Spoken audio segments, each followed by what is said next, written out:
And now, ladies and gentlemen, there's a little bitty short man. He's wearing a mask on his face and a Washington Nationals jersey. He's got a glove on his left hand and his right hand a base of ball. Dr. Fauci, when you're ready, it's your pitch. Man. Oh, look at that. Goes over and hits the home team dugout. Anthony Fauci. Wow. Incredible, Dr. Fauci. And then he immediately went up in the grandstand sitting with people and took his mask off so he could talk while he was sitting in the grandstands telling you, you need to wear like 4 or 5 masks, Science says, and I am science, Fauci says that you should socially distance and do whatever I tell you to do. Remember how stupid it was? They had the paper cutouts of people in the baseball stadiums when they were doing, and that this little word I can't say on the radio is thrown out the first pitch. I hate this guy. Would you like to say rat bastard? Yes, this little rat bastard was lying his ass off to the rest of us. And I can't even read. Honestly, I tried to read more of the journals, and it nauseates me. I can't do it. Well, it makes me sick, but I'm still reading it because this guy. Well, I'll give you another one. That was the baseball. By the way, the pitch went way over to the left. I mean, he threw it like way, and he had been admitting that he was a killer basketball player and wonderful athlete. Has the guy ever told? Well, yes, he told the truth to CBS Face the Nation. Who's looking at this carefully realizes that there's a distinct anti-science flavor to this. So if they get up and criticize science, nobody's going to know what they're talking about. But if they get up and really aim their bullets at Tony Fauci, well, people could recognize there's a person there, so it's easy to criticize. But they're really criticizing science because I represent science. Okay, now. I made a video this morning. In that video, I talk about his egomaniac personality, which is all throughout the diaries. It's all throughout the diaries. Grotesque. And in one particular case, he goes on. Julia Roberts has a podcast, or had a podcast at the time. He goes on the podcast, and after this happened, he immediately goes to the diary and talks about Julia Roberts' response to him and how she has the hots for him. Rad that we have maybe the coolest man on the planet right now. Wow, and there's the room. This is intense. Does anybody else God. He comes in and sits down behind the camera. She gasps. I mean, orgasmically was sitting there just, I can't believe here he is. This is intense. Does anybody else have Hello. My God. Hi there. Good morning. Good morning. Oh, this is such a thrill. How are you? Pretty good, I guess. It's a little bit like running on fumes for a couple of months, but I would imagine this is a thrill for me because you truly have a. I ain't buying the bull crap that this was tiring for him. He didn't do anything. All he did was go on the cameras and talk about what was going on. Behind the scenes, there's nothing for him to do. There's staff that is sending out the orders. He was having a grand old time because he talks about it in the diary, how he had this incredible power. One phone call. And he shut down all of California with one phone call. On the Julia Roberts thing and all the celebrity idiots that were falling all over themselves over this guy, you know what? You people didn't have to worry about family members. You guys didn't have to worry about, going into work or not going into work. You could sit home in your freaking mansions and ride COVID out and gush over a guy like Anthony Fauci. Anybody who talks about themselves in the third person, you already sort of know is an a-hole. You know what I mean? COVID didn't make this ego. That ego existed before COVID happened. It's just on full freaking display in these journals. It existed forever because he was the number one, quote, science and doctor mind, healthcare mind on the planet. Was the highest paid position in our government, including the president. Yep. He was making more money.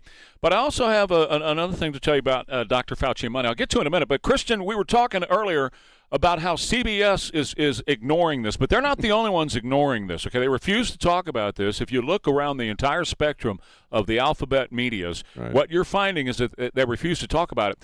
So last night on Abby's Phillips, she does that roundtable thing that Scott Jennings is so good on. Yep. The conservative voice for last night is a woman, and she brought it up because Abby is not going – CNN as a whole is not going anywhere near these Right. diaries, okay? Right. Yeah. So the conservative voice on Abby Phillips' show last night, her name is Lydia Moynihan. She brings it up, and listen to how fast Abby lights into her to shut it I down. think one situation that, frankly, where we saw the government was certainly obfuscating, didn't have any transparency, was Anthony Fauci, who we're getting his diaries today. Oh, listen Where he listen was- to Abby. He was purposely obfuscating about Anthony that's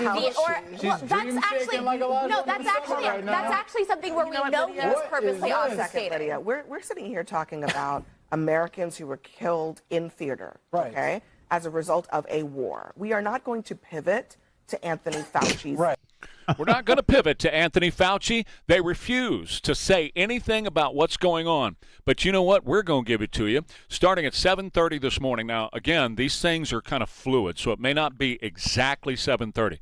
But I told everybody here that when Rand Paul begins to speak, we're going to go to him. I don't care what's happening. I don't care what we're in the middle of. I want to hear all of Rand Paul's words. I want to hear all of Anthony Fauci's words. Absolutely. So I'm not sure because they structure these things differently, and it's up to Rand. So he can give his 5 minutes, and then he can hand it to the ranking member, or he could go to Fauci. So the two that I'm concerned about that I want to hear the most from is Rand Paul and then Anthony Fauci. And then we'll dip in and out as the morning goes on. We'll pick up a little bit here and a little bit there as the day goes on. But those two I want to hear at the beginning. I was surprised, frankly, at how early it's starting. They don't normally start this early. We usually start picking up coverage like in our last hour, in the last half hour. And we were talking about it off the air. What'd I tell you? You said Rand must think he needs a lot of time, and I hope that's true. You know, I need a reckoning here with He this may guy. need the whole day. He may need it. Yeah. I mean, I don't know how you're doing it. I set up everything to record everything so I can see everything when I get home. But we're probably going to end up bringing a lot of it to you live today, this morning. I'm going to try to get as much in there as I can, Sean. And sometimes it gets boring. I know the Democrats are going to play defense. John Fetterman was a complete disappointment. He announced, I'm not even reading these diaries. Well, what the hell are you there for then, brother? I saw Come on now. Okay, so here's one other thing. Two other things on Fauci, and then we'll take a break. He said in the diaries that the attacks on him were a right-wing plot to destroy democracy. If you're attacking me, you're destroying democracy. I saw that. Of course, he said he was science, and he also said he's democracy. He's democracy. So these attacks on me, this was back during the pandemic, guys, back during the pandemic. If you're attacking me, you're attacking democracy itself. Now, here's the other one. He was asked in a Senate hearing, this was back during the pandemic. Here's a Newsweek article that says the scientists involved in the National Institute of Health, they made $700 million in kickbacks or payments, or they call them royalties, for developing different drugs and whatever during the pandemic. And so how much did you make? I didn't make a dime. I didn't make anything. I didn't make anything at all. Nothing, no money. He said, I came up with an mRNA vaccine like a long time ago, and I got $100 a year. I'm getting $100 a year off of that. Well, let me give you another one then, because this is what you need to uncover. This is what you need to uncover. So I want Nick Shirley to go out with his camera. Financial disclosure records show that Fauci was an investor with Nancy Pelosi and Paul Pelosi in their restaurant called the Jackson Fillmore Trattoria in San Francisco. It's an Italian restaurant. And that restaurant received at least $307,000 in COVID PPP funds. Jeez. Wow. And he was an investor. That's what you need to uncover. So since we're talking about an Italian restaurant that those folks were involved in and Anthony Fauci was involved in and getting government COVID money, today is National Lasagna Day. Lasagna. I love lasagna. I'm going to have lasagna. One of my grandgirls is coming over for lunch today, and I'm going to put in a request to my wife that we want lasagna today. National Lasagna Day. Who's got the best lasagna? I could eat You know what? Homemade lasagna is great, but that Stouffer's crap is pretty good too, man. Is it good? You just shove it in the oven, man. I can tell you Olive Garden is good. Oh, yeah. Hell yeah. I can tell you if you go downtown to Caparelli's on Main, that place is going to just make you smile for a month and a half when you have their lasagna. My sister-in-law's lasagna is good. My wife's lasagna is Jack out. Riccardi? I'm getting there. Jack Riccardi. Give me a minute. My wife's is fantastic, but ladies and gentlemen, you want the best lasagna that has ever been made on planet Earth. He does 2 shows per day on this radio station. That man's lasagna. He's got lasagna in his blood, man. I'm telling you, man. He's got pasta on his genetics. But you know what? I'm wondering though if he has some competition now that we have 2 other very well-known Italians working here, and Joe Pags and Sam Pags. You know what we ought to do? We ought to have a lasagna off. A lasagna. Well, let's work on pronunciation first. What? What's the matter? You cannot call it lasagna. Well, that's what it says right here on the paper. It Well, says lasagna. I'm sorry about your Roosevelt education, sir, but there ain't no way we're going to allow you to call it lasagna. Jimmy, I'm reading it. It says lasagna right here. Lasagna. Right here on my piece of paper, Lasagna Day. National Lasagna. How about it, Sam? How about it, Joe? Y'all want to do a little lasagna off with Riccardi? I think that's a good idea. I think Riccardi was the morning show, we will be the judges. Ooh. I could eat pasta every damn day of my life. 24 hours a day. I Tell really you could. what, I'll take on those 3 Italians. Put me in. Okay. You want to be in there too? Oh yeah. I'll go up against them. Because Riccardi was just saying last night his is the best. It truly is. He's talking smack already. I mean, oh man, he made me some and brought it to the house one time, and I took my time, a full year to eat it. A full year? Would you just unfreeze a little bit at a time? I did. All right, let me tell you about Evolve Medical Group and how you can feel better, and Evolve Medical Group can help you feel so much better. EvolveMedGroup.com, EvolveMedGroup.com. I know of which I speak because that's where I go. And I had all kinds of pain from all kinds of sports injuries back in the day, and they really have me up and going and feeling good every single day of my life. It's amazing the transformation that's happened for me. So if you're dealing with pain and limited movement, not feeling good at all, go see my friends at Evolve Medical Group. They have a number of locations. Today, Wednesday, is their day on Pat Booker Road, and that's the place that I go to because it's close to the radio station. But they have locations spread out all over the place, so they've got one in your neighborhood, I'm quite sure. They accept insurance for IV therapy for chronic fatigue and all the other stuff that they have IV therapy for. It's just a really great thing. They also do PRP and stem cells and hormone replacement and weight loss with GLP-1 or not GLP-1, whatever you want to do. They can help you in so many ways, including primary care. Wonderful folks. EvolveMedGroup.com. Sunny and hot, near 100 today. Right now, 79 KTSA. Good morning. Looks like they just picked up that road work 35 southbound Randolph to 410. Still set up at Loop 410 eastbound, Parent Vital over to 35. That's in the right lane, and it's about a 10-12-minute commute.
622 with Ware and Rima. I'm sure you agree. I thought the Lindsey Graham memorial went phenomenal. I mean, it's a funeral, so it's kind of weird to say phenomenal. But, I thought everybody that spoke from the heart. Donald Trump. Now, that's when I love Donald Trump. And I know, again, we're talking about a funeral, but, he gave some great thoughts. A lot of it was scripted. He kind of went off script here and there, just briefly. I love, talking about the phone number thing and how I blew up his phone and then I couldn't get him off my phone for the next 10 years. I thought that was cool. I didn't see Hannity, and I didn't realize that they were so close. I saw Hannity, his comments later on, and talking about how where Lindsey is right now, he's probably got more gold than Donald Trump has. But I thought it was very well done and very respectful. His niece, I thought, was powerful, and you kind of your heart broke for her while she was speaking. Franklin Graham gave a great prayer. I thought he was going to talk for a little bit longer than he did, but just basically did a prayer and moved on. Can I just interrupt for a second? Of course, yeah. He is his daddy. He is. Oh, my God. I grew up watching. I think you did too. Grew up watching his daddy, yeah. And he got up there, and if you close your eyes, you're listening to Billy. I had the same thought. Yeah. I went to one of the Crusades, I think, back in the '80s, and we went to one here. Yeah, you and I both grew up as huge Billy Graham fans. I don't know how many of his books I've read over the years, and you're right. Franklin Graham really looks like his dad at this point. Closed my eyes, and I went, "Wow." Yeah. Wow. So, I mean, all in all, I thought it was a great, send-off for I did notice yesterday when we were on the air and some of the pre-coverage was going on and they were just kind of coming up in the rotunda.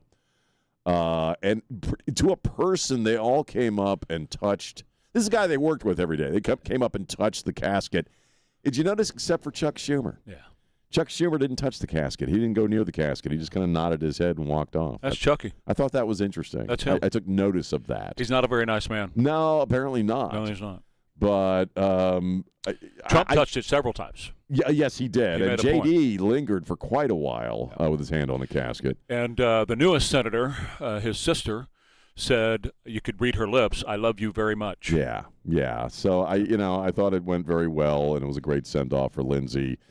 I'm admittedly not somebody who followed every single thing Lindsey Graham did over the course of his career, nor agreed with all of it. But it's interesting to me that he's another one of these guys. One of the things you hear about Donald Trump, you also hear about Lindsey Graham, which is that they're both extremely funny people.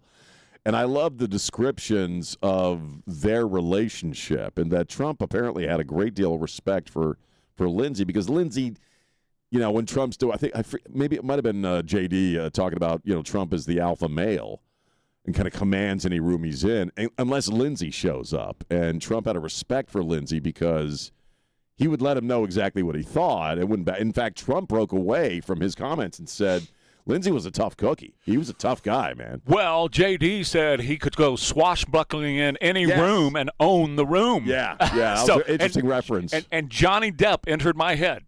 I thought Pirates myself. Johnny Depp came right into my head because he just walked in, and Lindsey could walk in and command the room. Here I am, and I own this room. It is mine now. And unlike Trump, he wasn't physically a large man, and he's like 5'8", he's like a little 5'9", guy. yeah. But I thought the swashbuckling reference was interesting. Arr. But I thought it went very well, and Netanyahu and Trump and Zelensky met, but they didn't do any pressers or any appearances yesterday, as far as I know. I think they put out statements. Let's you know what? We'll talk more about that later, but because I have some thoughts about it. I believe that meeting, the two meetings there, were more important than what you think. I agree. Yeah, I do believe that was stuff, because Ukraine is fighting on our behalf against Iran at this point. Now. Yeah, they are launching missiles into the ships that Iran is trying to bring into their country with oil, and they're blowing those ships. Ukraine is with our missiles. Yeah. So we're fighting a war against Russia and China in three different fronts right now, and it basically is a world war. I was going to say it's like a quiet world war. It really is. It's a world war, and what Trump did yesterday, I believe, was had a meeting with the heads of that world war, the other powers that we're fighting with. Right, that's it. And It was stuff he wanted to say to them in person, not communicate electronically in any way. Yeah. More in a minute. More Ware and Rima coming up. Window World. Window World is a fantastic organization. But, of course, you knew that because the owner is Martin Bamba. Everything the man does is first class. And I've known him for 40-some-odd years, and I can tell you, he doesn't mess around. He won't be second to anybody in any respect. That's just the way he is. He has a commitment to excellence. The reason I'm telling you about him having that commitment to excellence, whether it's Window World, whether it's his media stuff that he does, or whether it's PJ's Coffee, whatever, the man has a commitment to excellence. So when you get the Window World windows made for your home and installed in your home, you got peace of mind. Now, I know this on two fronts. Number one, as I just said, I've known him for over 40-some-odd years. But number two, I own Window World windows in the house. And I guarantee you, my wife is a tough cookie. If you want to put something in her house, you better have the best product at the best price. And he beat everybody with the Window World windows. And, of course, I want you to find out more about him. So head on over to the Design Center, 410 at Nacogdoches, and see what I'm talking about. Or let them come to you with free in-home quotes. That's Window World Windows, 210-767-0995. Guests of Ware and Rima.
Takes me back to the early 1980s. Let me hear that string, baby. Yeah. Oh, yeah.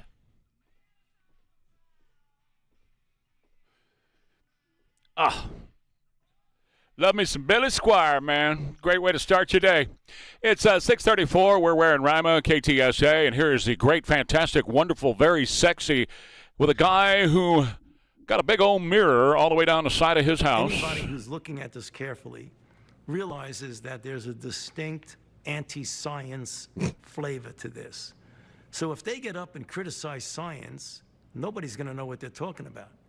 But if they get up and really aim their bullets at Tony Fauci, well, people could recognize there's a person there, so it's easy to criticize. But they're really criticizing science, because I represent science. Yes, I am science. And he also said in his diaries that if you attack me, if you attack Anthony Fauci, he said, then that's a right-wing plot to destroy democracy.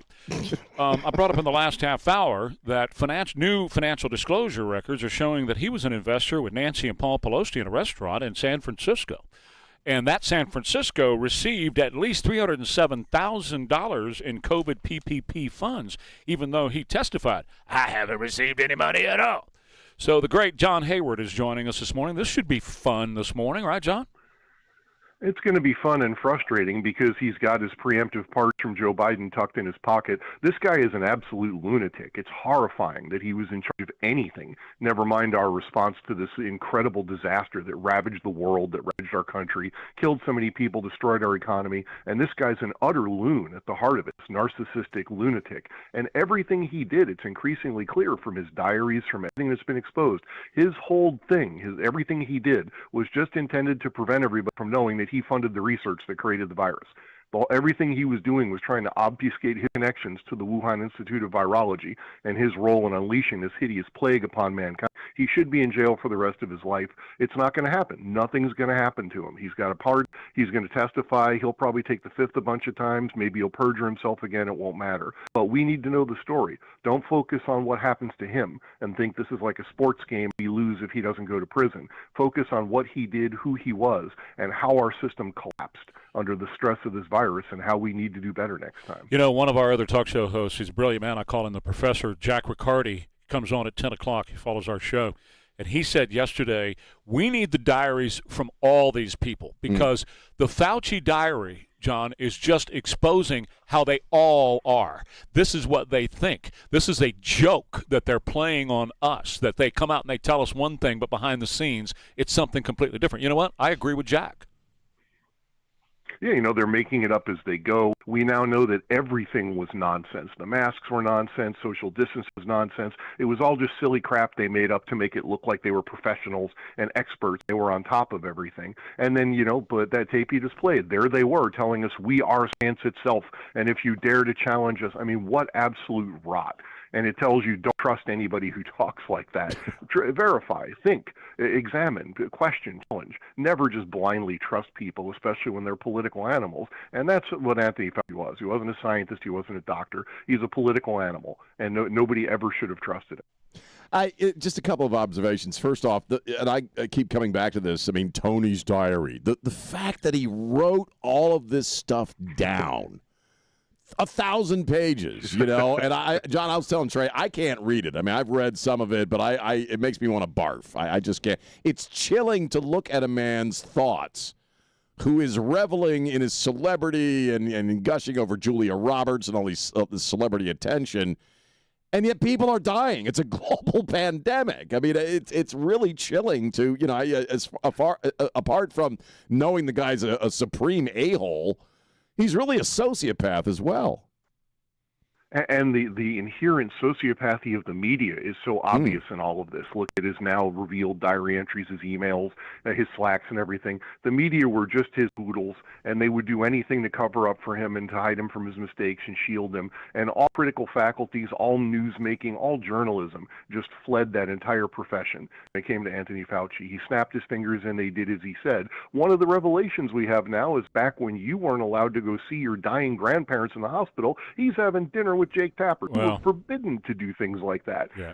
And tell me, everybody in the media knew that. It's going to be one of those open secrets that everybody knew, but they didn't tell you because they think you needed to know that the elite were living a different lifestyle than you were. This is just enraging, and there's so many more people beyond Anthony Fauci to be angry at. This is one of the worst things that ever happened in this country, and we need some accountability. If we can't put some of these people in prison, at least we need to know not to trust them anymore. Well, first of all, he destroyed the restaurant business in America because they've never really fully recovered from him shutting them down. That's number one. Number two was the kiddos that have been that suffered so much by not being in school for an absolute lie, 100%. And then, of course, everything that we read in that diary is all about him. He's so enamored by wherever he goes, people have to take selfies everywhere. I can't go taking selfies everywhere. And then he talks about how Barbara Streisand and Joan Baez keep calling him, and he has to spend a lot of time with Babs and Joan Baez on the phone. Those are a couple of old broads who used to be singers a long time ago, and Babs would call him about these sores on her butt because she had shingles, and she would call him and go, "Can I take the mRNA, Mr. Dr. Fauci guy?" They were all just slobbering. I literally mean slobbering all over this guy, and he was reveling in it. He just thought this was the greatest thing in the world. And these are the people that want to run your life. And the pandemic was great because it gave them more power over you. And it's increasingly clear from these revelations that these people have no intention of living in the world they make for you. They're going to consign you to 7 kinds of hell as they did during the pandemic, but they're going to be fine. They're going to have luxuries. They're going to have special privileges and stuff. Don't believe it. Don't fall for it. Don't vote for anybody that's that way. Fight. Fight every time you hear somebody that thinks this way saying they want to control your life. Now, you started off by saying, I think it's a good point, not to focus so much on the outcome. This is going to be a matter of historic record. He's going to have to, answer some of these questions, whether he does or honestly or not is up for question. But why do you believe, I think we all know, but why do you believe nothing actual is probably going to happen to him, even if he does perjure himself today? Because he's got the pardon, because he's got political cover to this day. The Democratic Party is not going to let anything happen to him. They would fight it if anybody tried to throw him in jail for anything that he says or does on Capitol Hill today. The best bet, I think, the media playing this as a clash of personalities. It's like an MMA cage fight between him and Rand Paul. Both, if they're reporting on it at all, and they don't want to report on it at all. But if they do, that's what they're going to say. Now, Rand Paul's been looking forward to this, and I'm sure he's got his weapons ready. And if he can provoke Fauci into doing something really outrageously, egregiously illegal, like a massive act of perjury that's demonstrable that he can take to the hole while he's there in Congress, maybe this goes somewhere. And the smart thing for Fauci to do would be to just sit there and smile and not say anything. But he's got such an ego, as we've seen, he's such a maniac that it's just possible that Rand will get under his skin and make him do something that comes back to haunt him. Rand's major question this morning, I'm quite sure, and we're going to carry it live at 7:30, will be, where did it come from? Because in the public eye, he's out there saying a bat bit a person in a wet market, and that's what started this whole thing. Privately, he and all of his scientists that he commissioned for the COV-2 report on the origins, they all wrote down, even though they didn't believe it, they all wrote down, yeah, that's how it happened. But behind the scenes, they're telling each other, it came from the lab that I funded. Like you said a minute ago, he was just covering up the fact that he funded the beginning of this. And I don't know what he didn't do it on purpose, along with China, to mess up the 2020 election. It would be nice to know some more things about why they did some of the things that they did, but we do know that they did them. We do know that connection is real. And one of the key revelations we've had over the past week or two has been this February 2020 conference where he was talking to all of his experts, and he's been lying to your face all through the pandemic and for years afterwards about what was said in that meeting. He said everybody thought it was not a lab leak. No, they all thought it was a lab leak. He's lied consistently about what people said during that meeting. All but 2 of the people he convened for his expert conference thought it was a lab leak, and he just lied through his teeth about it every minute after that conversation took place. To your point, as far as Rand Paul, they obviously hate each other's guts. They despise each other. We need a Tom Cruise, Jack Nicholson moment with Dr. Fauci today. Do you know what I'm saying? You can't handle the truth. Can't handle the truth. Fauci knows the truth. You need him. You need him to snare him like that, using his own ego against him. Because you're right, that ego of his, which is on full display for everybody to read now. You need to walk him into that. If I'm Rand Paul, that's where I want to get him. it goaded him into admitting that he funded the research at Right. Wuhan. Try to get his ego on display, and that would be your "you can't handle the truth" moment when he jumps up and says, "You're damn right, I funded that research at the Wuhan Institute of Virology." I don't know if we're going to get that, right? But that would be the best possible outcome. I don't know if you heard it or not, but that's what Kilmeade said to the president yesterday. Oh, did he? Yeah, I didn't see that. Great minds think alike, because Kilmeade to the president yesterday said, "This has got to be a Jack Nicholson moment." Oh, now I feel like a.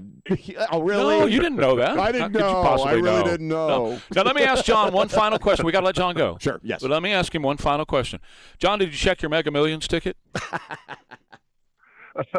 Unfortunately, I am not the Mega Millionaire. Oh, no, John. I was hoping that Uncle John Hayward would send me $1 million or $2 million. Somebody in Florida won $800 million last night, so I was hoping it was you.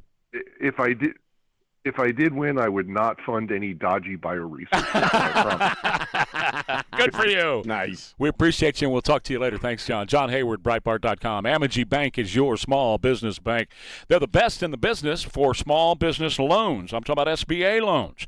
And, of course, when it comes to small business services, you're not going to find any bank that is better than Amegy Bank, bar none. And I know that personally. Nancy and I are customers. We had our personal business over there, and still do. It's not in the past tense. We still have our personal business there. But we started our personal business about 16 or so years ago when we refied the mortgage, the house we're in now. Saved us thousands upon maybe even tens of thousands. I don't know, just a lot of money in interest payments by refining with these guys over at Amegy. Then we had the travel companies and a couple of other things going, and they really started to blow up, really started to get big. And Nancy said, we need some more services from our bank. And Amegy has this Beyond Business account. Now, here's the deal with Beyond Business. Small businesses like ours get all the services that the big boy businesses get, but we don't have to pay the big boy price, okay? If you have a small business and you need a bank that's going to be on top of accounts receivable, accounts payable, and all of the things that need to be done, direct deposit and all that, then I want you to find out about Beyond Business, Business Beyond, at Amegy Bank. They are fantastic. You can go into one of their locations. They got them all over. Or simply go online, AmegyBank.com. Amegy N.A., member FDIC, equal housing lender. It's going to be sunny and hot near 179 now, KTSA. Good morning. For the most part, in good shape. This report sponsored by the Crone.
6:51. Ware and Rima, KTSA.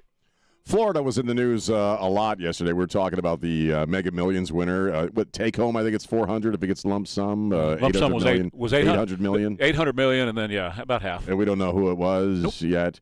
But it said one ticket. One ticket. That's what it said. You got to play to lose. Got to pick me up a ticket.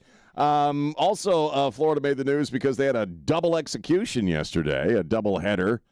They greased a couple of guys who were convicted murderers. But, now, and Florida apparently is, surpassing Texas. I mean, we're in kind of this race for who executes people quicker or gets around to it a little quicker. It's us and Florida, basically. That's what DeSantis said. And he's not proud of it, but he said it. No, he said it's not something to, gloat Celebrate about. But, at the same time, I like seeing this because one of the guys that was executed yesterday was an 80-year-old man who killed his ex-girlfriend's family, I think, or her parents, in the mid-'80s.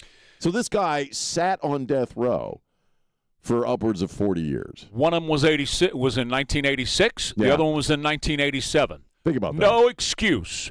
No excuse. That's why I've said you give them one appeal, and then they're done. Yeah. Turn out the lights. That's not really a death sentence. Of course it's you not. Get 40 more years of existence. I don't care if it's in the pen or not. And you know what happens? Somebody who kills somebody in 86 and the other guy in 87, it's likely that the victims' families, many of them have already died and they didn't get any justice. They never got any justice. So, yeah, definitely we need to streamline that process. The other story I was looking at, and I wanted to ask you on the air that, we're coming up with the coverage of the Fauci testimony at 7:30 our time. Now, again, as you said, it's fluid. We don't really know exactly when it's going to start or when we're going to go to it live.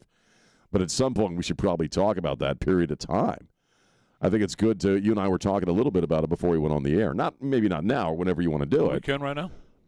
Just to clarify, what I told everybody this morning is we're going to start at 7:30 if that's when, the minute Rand Paul begins his opening statement. And I'll interrupt anything that's going on to get that on the air right away. Yeah, we want to get Rand Paul's. I got him. You little. Oh, did you get the bug? There's a bug in the studio. Trey's been trying to kill. He's dead. I got him. We're not supposed to gloat over executions, Trey. He's dead now. That boy's dead now. What? Trey just killed a bug. We've got a bug flying around in here. I'm sorry, Sean. Go right ahead. I had nothing going on. No, it's okay. No, you were.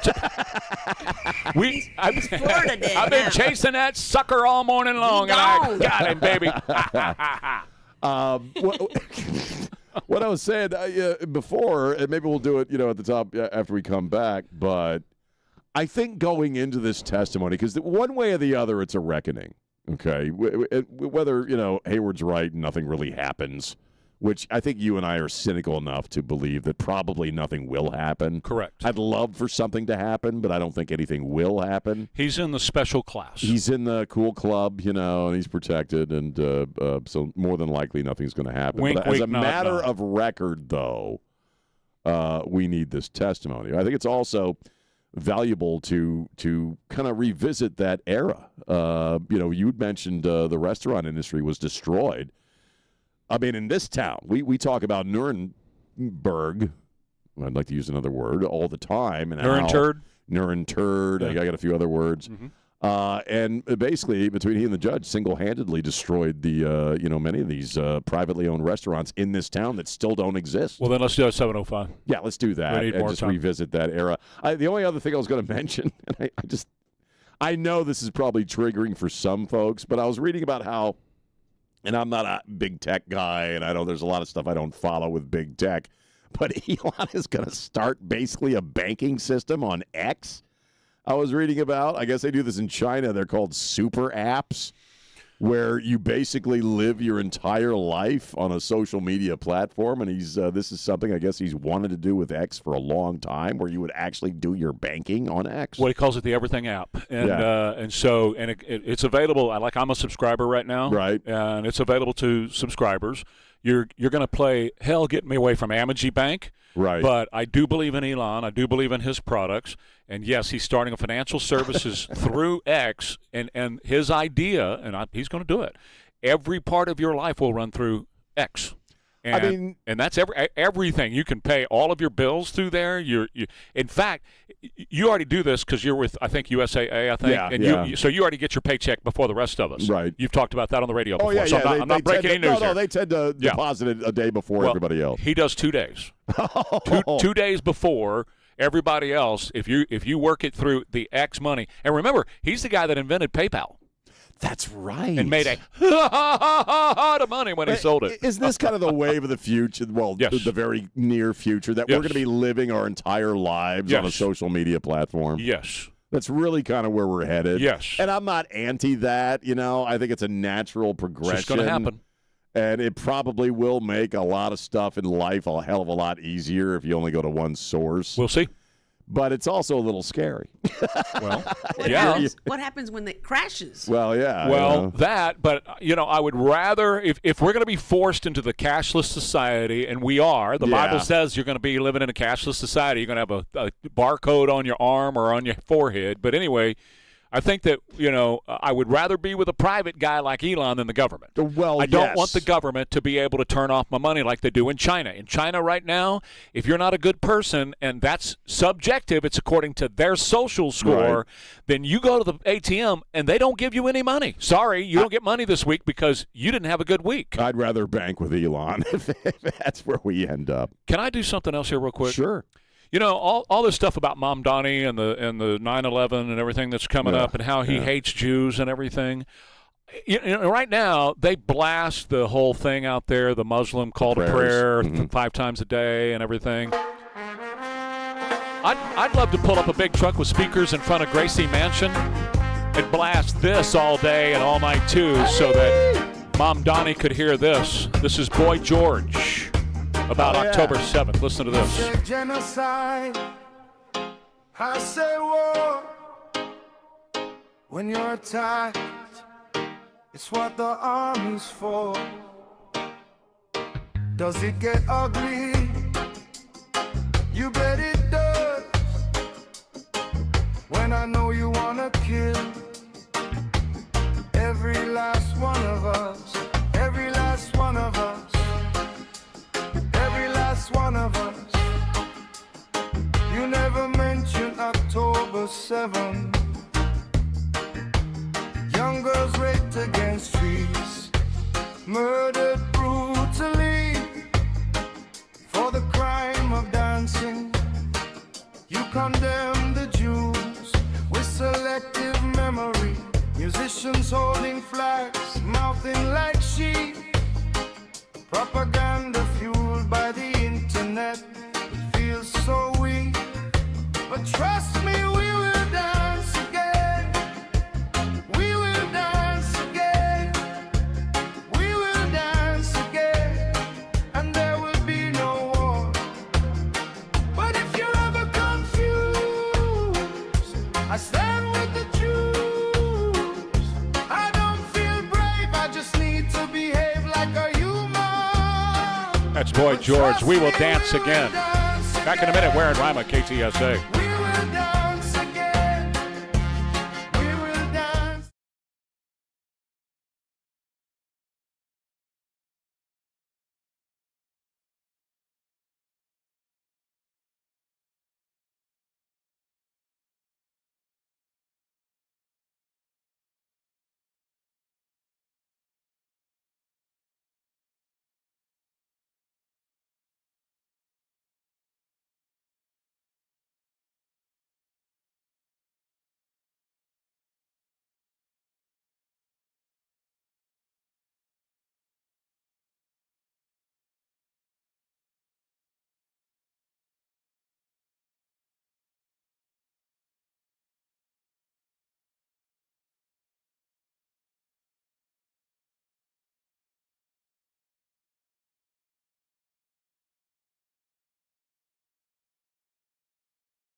I'm going to do some bits and pieces.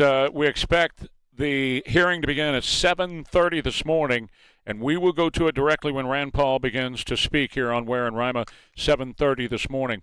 Meanwhile, Iran launched a bunch of missiles last night, 5:45 Eastern Time, U.S. time, so 4:45 our time at U.S. air bases. All of the missiles were intercepted.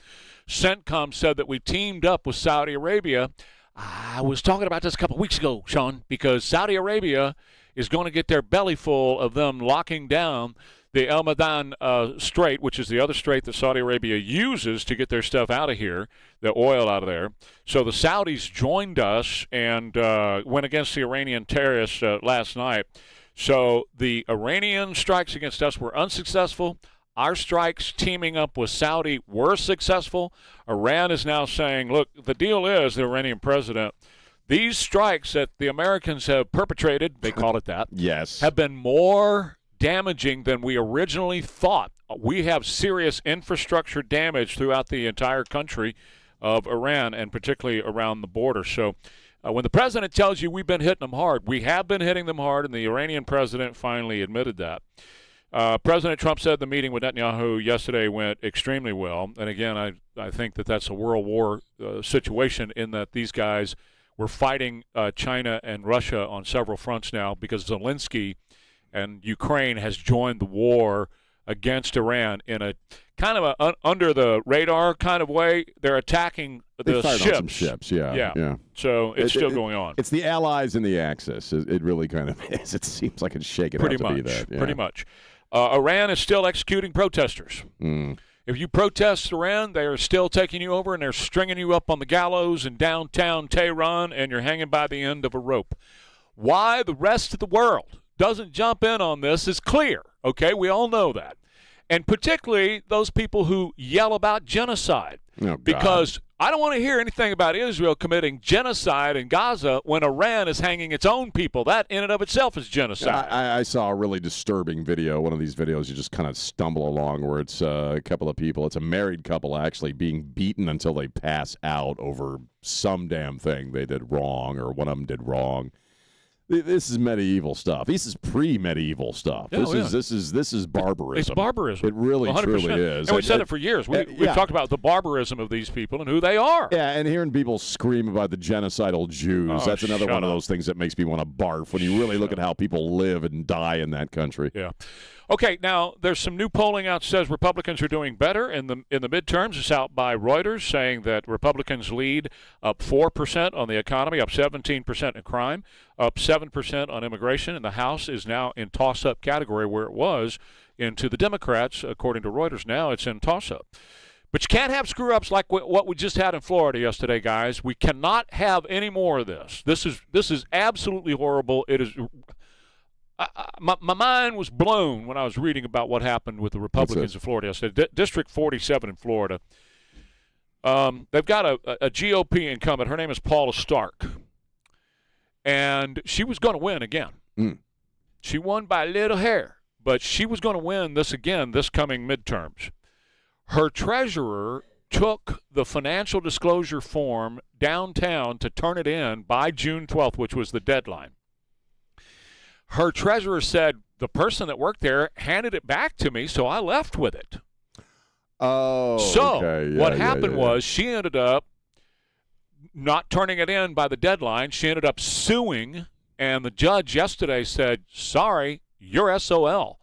So in District 47 in Florida, there is no Republican on the ballot, and she was going to win. So by default, the District 47 seat in Florida has been flipped to Democrats. You can't have that go on. This is too close of a race.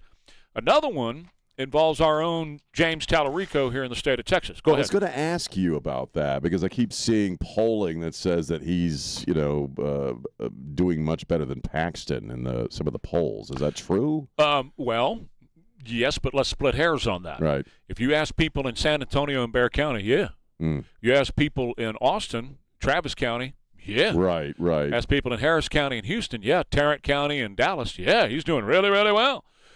But what they're not factoring in are the people who live in the suburbs or outside in the countryside. He's going to win the metro parts. Oh, sure. I'm telling you, he's going to win. Because they're all liberal bastions. You know, polling, you can get a number you want depending on who you sample. You know, so I suspected that's what was going on. But this little boy who is now driving a Ram truck with a cowboy hat on. Now stop. I just, the whole thing, that just like what Cornyn did. Okay, so this little boy is.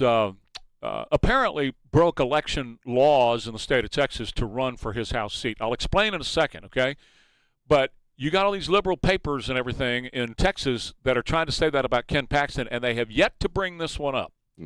So lines were redrawn a few years ago for the Texas House, okay? Right. The district that he lived in was moved. So he was no longer able to run for that district, okay, where he lived. So what the boy did, he opened up, apparently allegedly, this is all alleged. Right. He opened up a bank account with his mama, which we know that's true. He's 37 and shares a bank account with his mama. She's his number one giver to his campaign. But he also listed her residence as his residence, so that he could run in the district over there. He couldn't run in his. Right. But he could run in hers. So he went over there and signed up as a resident in her house. Problem is, state law is clear. If you want to run for our legislature, you have to be in Texas for 2 years, and you have to be in that residence for a year. He signed up a couple of weeks before the election. So he wasn't in there for the full year, and it wasn't his residence. There's no evidence that he actually lived in his mama's house. So this guy apparently, allegedly, cheated, which wouldn't surprise me, election law in the state of Texas to go to the Texas House. Well, you see that with Democrats quite often, do you not? We talk about this kind of thing all the time with their residency isn't really their residency. Hillary Clinton, senator from New York. Freaking example, like all New Yorkers. Come on.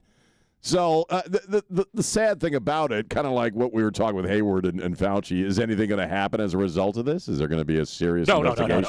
No, of course not. No. Why? Because of the aforementioned cities and metro areas and all the support that he has here with the liberal fuchs. No. So if you don't vote this year, you're going to lose half of Texas because he will win that Senate seat. If you don't, if you guys take it off, and you guys don't go vote. And when I say you guys, I mean Patriots, okay? I'm talking to Patriots here. If you don't turn out, and I mean in a big way, he wins. And if he wins that part of Texas, get ready because stuff is going to change in a hurry for Texas. It's going to be a big, big deal. It's just nauseating watching people like Tim Walz before him and all manner of Democrats who just try to recharacterize themselves with this cheap crap like driving around a freaking truck and holding up a piece of barbecue to his lips.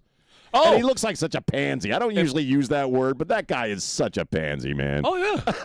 Oh, total. How about the most masculine guy in the world? I love what Nolte says. Anytime Nolte writes his name, in quotations, he says, and sure, he's heterosexual. You bet. Right. Anyway, we got a break. We got to go. Let me tell you about my friends over at Texas Rhino Shield. Texas Rhino Shield is an outstanding product that they come out and put on your home, and it's a turnkey project. So what they do is they come and they make sure that your home is ready for it. So they clean your home.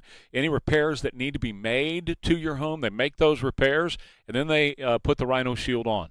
This is a process that Nancy and I went through not that long ago, and it's just fantastic. I got to tell you, the stuff is beautiful. It's 9 times thicker than paint.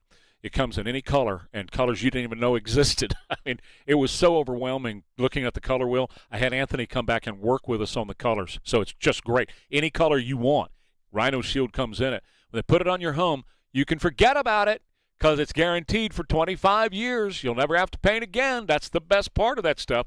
Check it out. You get $2,500 off your project when you mention Trey Ware, and they are going to be at the Home and Garden Show at the Alamo Dome this Friday, Saturday, and Sunday, booth number 713. Okay, so go by and see Anthony and Colton and the team from TexasRhinoShield.com. AccuWeather forecast, sunny near 100 today. Right now, 79 KTSA. Good morning. Working several stalls. 90 westbound at Nogalitos. That one's in the right lane. Loop 410 westbound Fredericksburg Road and 410 westbound at Babcock. Both of those stalls right shoulder blocked. Another disabled vehicle at 281 northbound Stone Oak Parkway off to the shoulder, and I-10 westbound Santa Clara, disabled vehicle right shoulder blocked. I'm Debbie Alcacer, KTSA, Time Saver Traffic. The headlines the others miss. From Texas to the nation and around the world. Stay connected. News Talk 550 KTSA and FM 1071. Veterans and active duty service members. When your call to service ends, your mission doesn't have to. Go from GI to IT in just a few months at My Computer Career. Prepare for a high-demand career in cybersecurity, protecting people, systems, and institutions from real cyber threats. Cyber warriors are needed now. Will you answer the call? Go to mycomputercareer.edu/CWP to learn more. That's mycomputercareer.edu/CWP, an elite CompTIA certification partner. VA education benefits are available to those who qualify. Not a lot of things in this world are free, especially a world with high inflation. But when it comes to financial education, I have something free for you. It's the Creating Richer Lives podcast. I'm Carl Eggers, your host. Find the podcast each week at creatingricherlives.com or on all major podcasting platforms. Dave Ramsey here, and I love my Connecticut water softener. Right now with the purchase.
We're wearing Rima. KTSA National Lasagna Day. So get yourself some lasagna today. Put it right on your eggs. You're going to enjoy lasagna and eggs. I want to say one quick thing here. We're going to break early, and we're going to get into this Fauci thing. Cleto. His car, yeah, I know. I'm kidding. Like I say, lasagna. His car commercials look great. So, Cleto, you're doing a good job with your car commercials. He's a great guy. He's in a new movie, too, that's coming out. That's the trailer's all over the place. I just sit here, when I'm here at nighttime and I'm getting the show ready, they air those car commercials for World Car. He really looks good in those spots. He does, and he's had a rough year, he really medically has. speaking. And we love Cleto. He's a good brother of mine, and I love that guy. And make sure you keep an eye out for the film that he's in. Again, the trailer's all over the place. I was kind of looking for the trailer on my face puke. You can pull it up later. We'll do it later. Yeah. I do want to, I think we're going into the testimony here, and as you said, we're going to be breaking early. We want to bring Rand Paul's statements to you, Fauci. We're going to be covering this live probably for the rest of the show, off and on. Well, it depends. Depending on how it goes. Right. The main one is I want to get Rand Paul in, and then Fauci's in. And we'll see how the rest of them go The throughout ones are the morning. boring. We got to Right. Yeah. If it's Exactly. boring, or it's just somebody doing Anxious Mark. That's the movie that Cleto's in. So look that up, Anxious Mark. You think back on that time. I think there's some value in revisiting that moment in all of our lives for just a few minutes going into this, because Fauci makes me furious. I mean, he just makes my blood boil. I used to say back in the day, that was the early days of what would become this show when we started doing the mornings together. It was around that time. And I used to say that whatever you had going on when you went into COVID made it 1,000 times worse, whatever situation you were dealing with in your life. And for me personally, that was the worst time of my life. I mean, there was a lot going on. Like a lot of folks, I had autoimmune folks in my family, and we're being told that, you can't, people get it and you got to be careful where you go. I had my daughter who was autoimmune compromised. My mom was with us at that point. You and I had just started doing the show. We were suddenly working from home for, God, how long was it, Elaine? A couple of years, I guess. Yeah, a couple of years you guys did it from home. Yeah, and just there was a lot going on, and again, COVID made everything 1,000 times worse. I was dealing with my addiction stuff and depression stuff at that time, like a lot of people who were now working from home. A lot of that stuff was made 1,000 times worse as well. You saw domestic violence rates go up, remember, during that time. We screwed over an entire generation of school kids. And drinking picked up? Mine did. I mean, that's yeah. what when you're suddenly home all day, that's something I had to deal with. And depression rates were through the roof. Marriages broke up. And you think about that. That's the stuff that I remember from that era. I remember just the difficult, stressful crap that we were all going through. People were losing their businesses. People were losing their minds. And to sit and read this little bastard's notes on how much fun he was having, hanging out with the celebrities, and oh my God, I did 5 interviews today, and oh, I'm a star. Eating dinner with Jake Tapper. It really does make my blood boil because everybody's freaking life was turned upside down for nothing. Absolutely nothing. People were lost during that time. People committed suicide. Again, depression rates, addiction rates, substance abuse. It really enrages me, this little man that we're going to be hearing from here in a few minutes, because he took joy in that. Well, first of all, don't give yourself coronary now.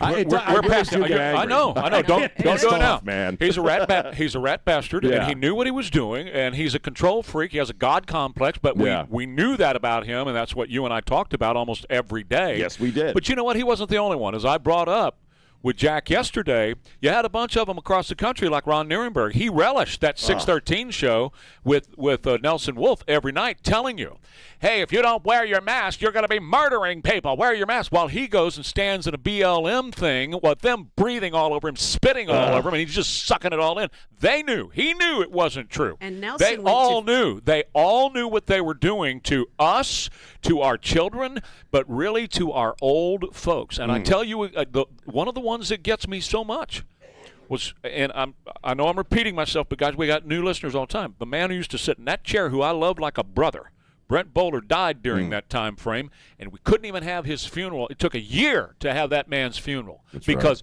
Anthony Fauci said you can't get together for a funeral while he's going out with Jake Tapper doing God knows what. I haven't had a funeral for my brother. I mean, my brother died at the very beginning of that. We couldn't have a funeral. Horrible. Man. It is. I mean, and so he belongs in prison. He does, and just again, that's why I honestly cannot read the journal entries. I can't stomach it. I understand. Let me tell you about Knightley Insurance Group. Nick Knightley and his team, they're ready to help you with your Medicare choices and your decisions, and they are multiple decisions, multitudinous decisions that you have to make. And our friends there at Knightley Insurance Group are ready to help you. That's Knightley with a K. You can log on to KnightleyInsuranceGroup.com. That's where the guidance is. It's just clear, and there's no charge for their services whatsoever. So log on today at KnightleyInsuranceGroup.com and get their help with your Medicare decisions. Let's go ahead, Jimmy, real quick.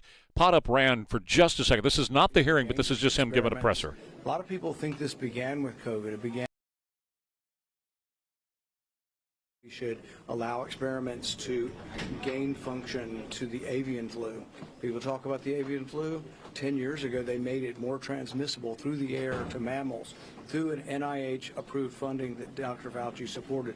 This is a big discussion. It needs to occur. Okay, there he goes. Let me tell you about Alamo Water Softeners. Whether your home is brand new or it's decades old, Alamo Water Softeners has a complete solution for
I'm at KTSA any minute now. They'll be kicking off the hearings with Rand Paul and, of course, Dr. Evil in Washington, D.C., and we're going to go to that in just a couple of minutes. I want to get Rand Paul's opening statement and Dr. Fauci's opening statement at the very least, and then we'll dip in and out depending on what's going on. Right. And as long as it's interesting, I'm not going to bore you. Won't do that. But, with the temperatures being the way they are right now, you got to know a great air conditioning company, and that is the best in the world at Quarter Moon AC and Plumbing. Quarter Moon AC and Plumbing is ready to roll to you. If you ever have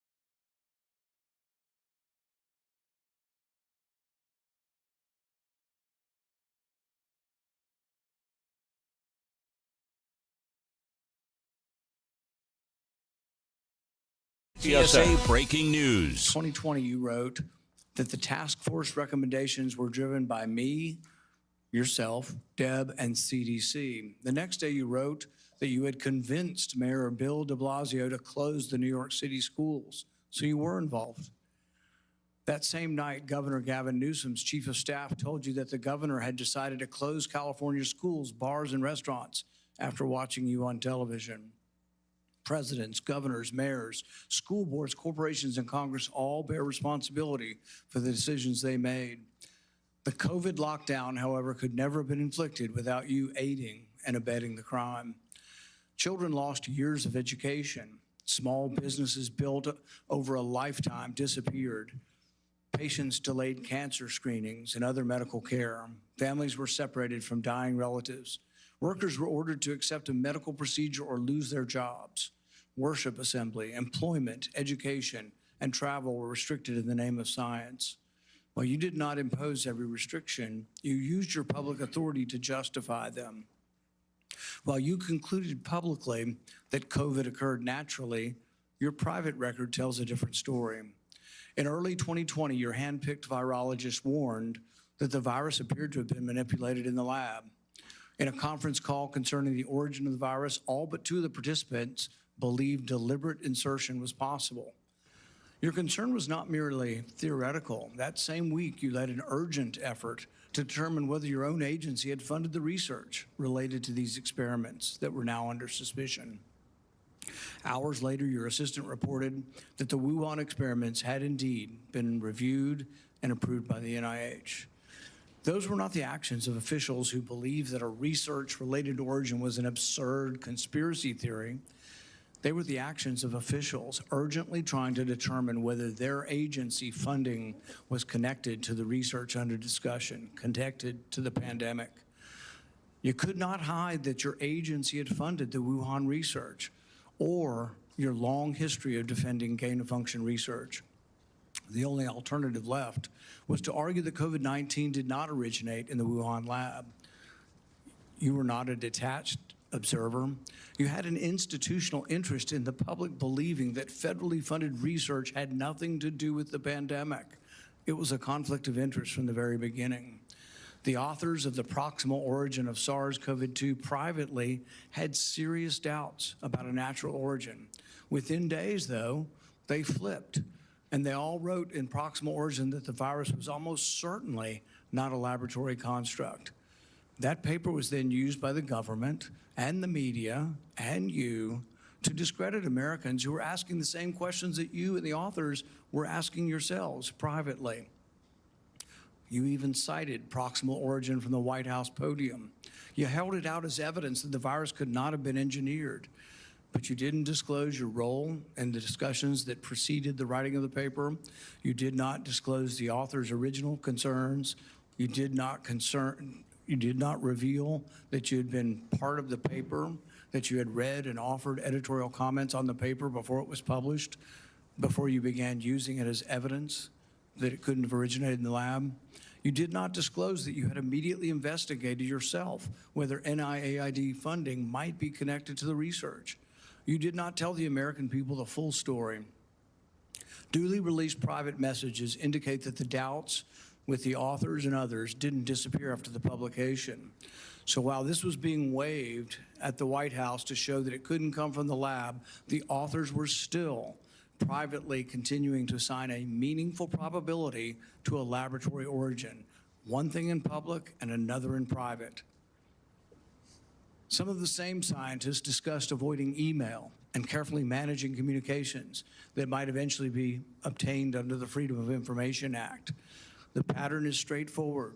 Privately, there was alarm, then an immediate inquiry to see if NIAID's possible exposure to funding, then a rapid public declaration of certainty, continued private doubt, and then years of resistance to disclosure. The question is why?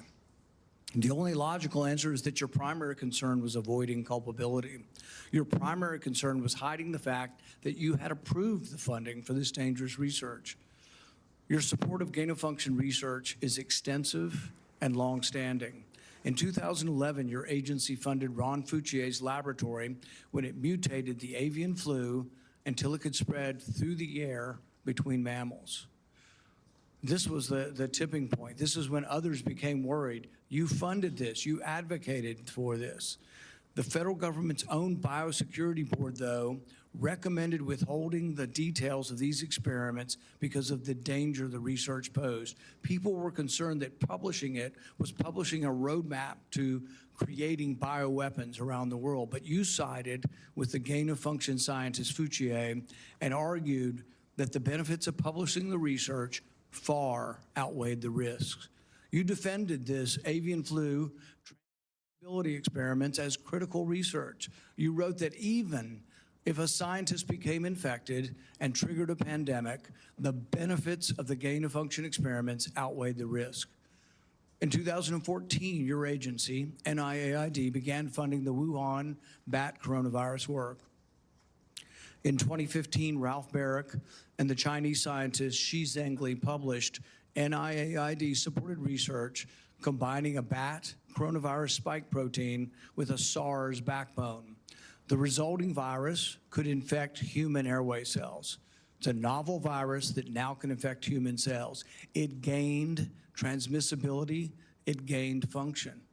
In 2018, the same group of scientists, EcoHealth, Barrick, Shi, and their collaborators submitted the diffuse proposal, which involved the insertion of a furin cleavage site into the coronavirus. DARPA rejected it as too dangerous. When COVID was sequenced, though, early on in January of 2020, within days, scientists discovered that, lo and behold, it had a novel furin cleavage site, just as had been proposed in the diffuse product. This was either an extraordinary coincidence or a smoking gun, evidence that the Chinese had created COVID-19. It made the laboratory origin question more legitimate, and it made your categorical public denials indefensible. On May 11th, 2021, you told the Senate, the NIH has never, ever, and does not now fund gain-of-function research in Wuhan, in the Wuhan Institute of Virology.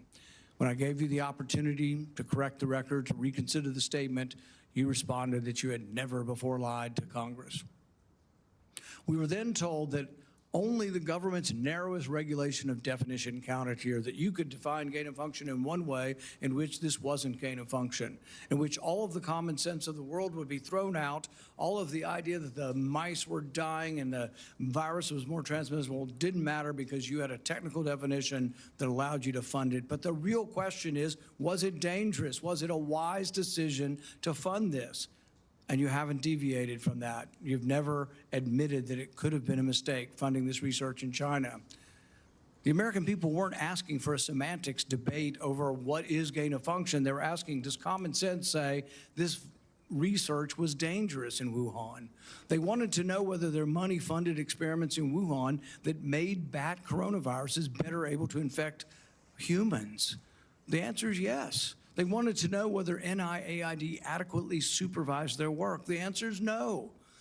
When you defended this research, you described its benefits in the broadest terms. But when Congress demanded accountability, you hid behind the narrowest possible definition. You can't have it both ways. Your conduct concerning federal records raises further questions. It is a crime to destroy federal records. Yet our investigation reveals your assistant diligently reported that she deleted tons of emails. In 2024, you testified that you did not delete federal records. Who's telling the truth, you or your assistant? The committee has obtained repeated instructions from you telling federal officials to delete communications. On February 2nd, 2020, one day after Origin's call, you told Francis Collins, please delete this email after you read it. The committee asked for your voluntary cooperation to come today. Your appearance had to be compelled by subpoena. You're here today under duress. You're here today because of the court ordering it. President Biden issued you a sweeping pardon extending back to 2014, the same pardon he gave to his son Hunter. A pardon may protect a person from criminal prosecution, doesn't rewrite history. It does not erase documents. It does not convert a misleading statement into a truthful one. And it does not prevent Congress from establishing what happened. There will be another pandemic. There will be another crisis. And there will again be officials who insist that uncertainty must be hidden for the public's own good. They will demand obedience. They will invoke science. I am the science, as though it were a commandment. They will argue that government officials cannot be questioned because questioning them would undermine public trust. They have it backwards. It is secrecy that destroys trust. It is arrogance that destroys trust. It is censorship that destroys trust. And it is the refusal to admit error that destroys trust. That loss of trust may be your most damaging legacy. Trust can't be ordered. It has to be earned. No scientist is above scrutiny. No government official is beyond accountability. And no public servant has the right to treat the suffering of millions of Americans as a footnote to his preferred version of history. I now recognize Senator Peters for his opening remarks. Okay, quick break. More Ware and Rima coming back. KTSA. Get the latest local news, weather, and traffic on.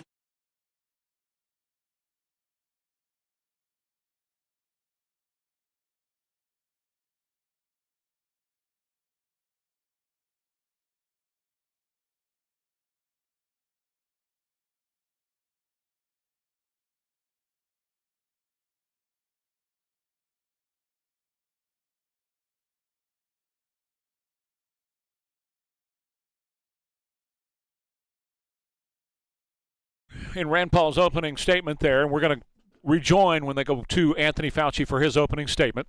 You listen to KTSA, the coverage of what's going on with the Anthony Fauci hearings in Washington, D.C. Number one of the biggest things that came out of there is that they were strictly managing communications, hiding information from the American people and from Congress. And they know now for sure that they were managing the communications, being very careful about how they kept it away from the Freedom of Information Act, that they were destroying information, destroying documents, which is highly, highly illegal. That is a federal crime.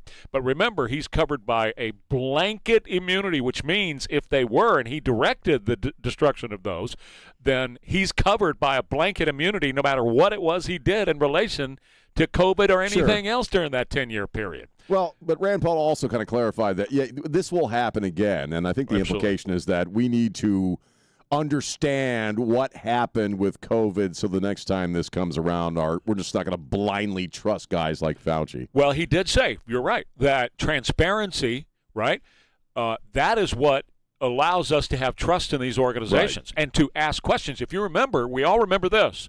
You weren't allowed to question anybody at all, from Nuremberg all the way up to Fauci and Joe Biden. You could not question any of them. What they said was as if God were speaking to you, okay, in their minds. And so you had to do whatever they told you to do. You couldn't ask questions. You weren't allowed to ask questions about what their research was, what went into this. Because you remember, if people did, they were deplatformed. They were taken off of all the social media accounts and everywhere else. Remember? They were silenced, and the idea was you're killing people by questioning the information we're putting out. I mean, that's the implication, right? If you're creating mistrust or distrust in the official line on COVID, you're putting people's lives in danger. In fact, this is what Anthony Fauci said at the time. But you also have to do mitigation, and that gets to the controversial issue of mask wearing and the mandating of things, mandating of vaccines, for example, for teachers and people in the personnel in the school,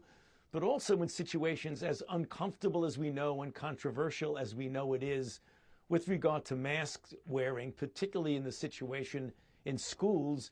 We've just got to realize that we're dealing with a public health crisis. And the more you get infections, the more spread you get, the greater opportunity the virus has to continue to... That little rat bastard. That's the word that's our word of the day. It's appropriate. You can pin it on me because I started with that and I'm going to stick with it, but that's what I think about this guy. He is sitting there telling you everything that's completely 180 from what he was saying in private. The stuff about the mask, he knew that they were not necessary, and he said it in his diary. He knew that natural immunity worked, and he just said, that's Face the Nation back then, that you had to get a shot. And we now know that the shot caused some spread as well. Sure. We saw people get the shot. We saw young, healthy male athletes who were dying from cardiac infarction. Fall over dead, man. Nothing wrong with them. And then he is sitting there saying, we must do mandatory vaxes, teachers, people in the military, which they did. If you didn't get it, you got fired. And he himself had an infarction after he got it vaxxed. Oh, right. And he kept that under wraps. Meanwhile, like Rand Paul was just saying a second ago, he was trying to avoid culpability because he was funding it. He paid. We did, but we paid it through EcoHealth. That's right. So they basically laundered the money, right? In my opinion. But they're the ones who paid for the Wuhan lab to make it jump. They had. We talked about this at the time, but to refresh everybody's memory, it just didn't naturally go from a bat to a human. Right. And the bat biting a human wouldn't do it either. They had to take it out of the bat, remake that little ball thing with all the spikes on it. Remember that thing we saw so much? They had to remake all that so it would go into the lungs of a human, as they did now with 2011 gain of function in the avian flu. And that little RB is telling everybody, hey, listen, even if we get a pandemic from our research, it's more important to do the research than to worry about the avian flu. The benefits of it outweigh the pandemic, outweigh what may happen, outweigh the risks. Rand Paul just laid that out in his opening statements. I was a little surprised that his opening statement was so brief. Well, I think he's going to keep it that way. That's what I was telling Jimmy this morning. Jimmy thought he was going to go a long time. I said, no. Well, he went 15 minutes. Well, yeah, he did. About 10, but it doesn't matter. I mean, he was quicker than what he would have normally gone because he wants to get to him. I think so. And one thing I noticed, because I try to read body language, and I'm kind of reading the guy's vibe, and you look at Rand Paul. Rand Paul's doing something that they teach actors, which he blinks very rarely. He's glaring at Fauci. He also wasn't working from any notes as far as I could tell. Maybe he had a teleprompter or something, but he is focused, hyper-focused on Fauci. You can see it in his eye, the contempt he has. They have like a television-sized screen there next to Fauci. Then, you can see when his eyes go over to the screen, and it was very rarely. He's glaring at Fauci while he's talking to him. But it's going to get worse when he starts questioning him. It's going to get even worse. Yeah. Well, the daggers are going to come out. One more thing. Let me say one more thing. I'm sorry, Jimmy, just real quick. He brought up the deleted emails that Fauci's assistant testified under oath. I was told to delete tons was the word of emails, which she did do. Then when they asked Fauci, he said, oh, no, we didn't delete anything. So which is it, Anthony Fauci? Who's lying? You or your assistant? Sorry, Jimmy, go right ahead. Oh, I was just going to say that Rand Paul's voice was very mellow, tempered, even keel. He did not get excited one time. Yep. It's just very like, it's a home, brother. He's laser focused. He's not going to amp up his voice or Right. lower it. He's not going to. He's laser focused, and he's going to you know keep what? it short and sweet. He You can see set it in his this up. eyes. You can see it in his eyes. He has set the trap for Fauci, and he's been working on this for years, guys, setting the trap for him. Because he's asked him under oath on a number of occasions, what about this, what about this, right. knowing that Fauci was lying when he was under oath, and he told him so to his face. So he has set him up.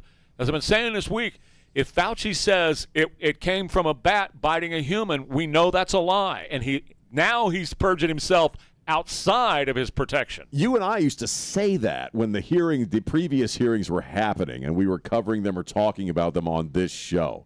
He's laying a trap for the guy. Yes, sir. And this is it. This is the show. And so the day of reckoning has come. I hope he's successful. What is the movie, The Reckoning, or whatever? Well, in Tombstone, there's a reckoning. That's right. Doc Holliday. He right. laid a glue trap for the rat. Yeah, and you're right. I mean, the look in his eyes is laser focused. Let's go to they hate each other. Here's September of 2022. In the midst of the pandemic, here is Dr. Anthony Fauci. If you look at what scientists from all over the world, and the conspiracy is that I sort of have these scientists on a string and I'm telling them what to do.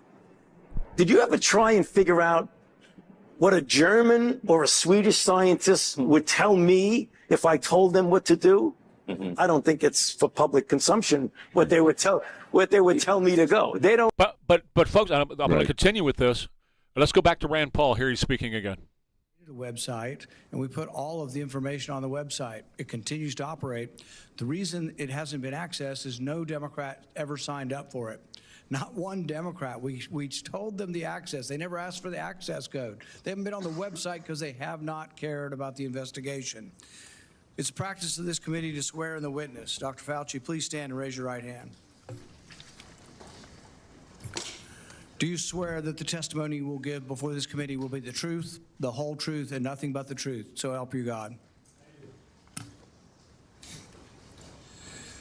Dr. Anthony Fauci, you are recognized for 5 minutes for your opening statement. Dr. Anthony Fauci, KTSA. Member Peters, members of the committee, I served at the NIH for over 54 years, 38 of those as director of the National Institute of Allergy and Infectious Diseases.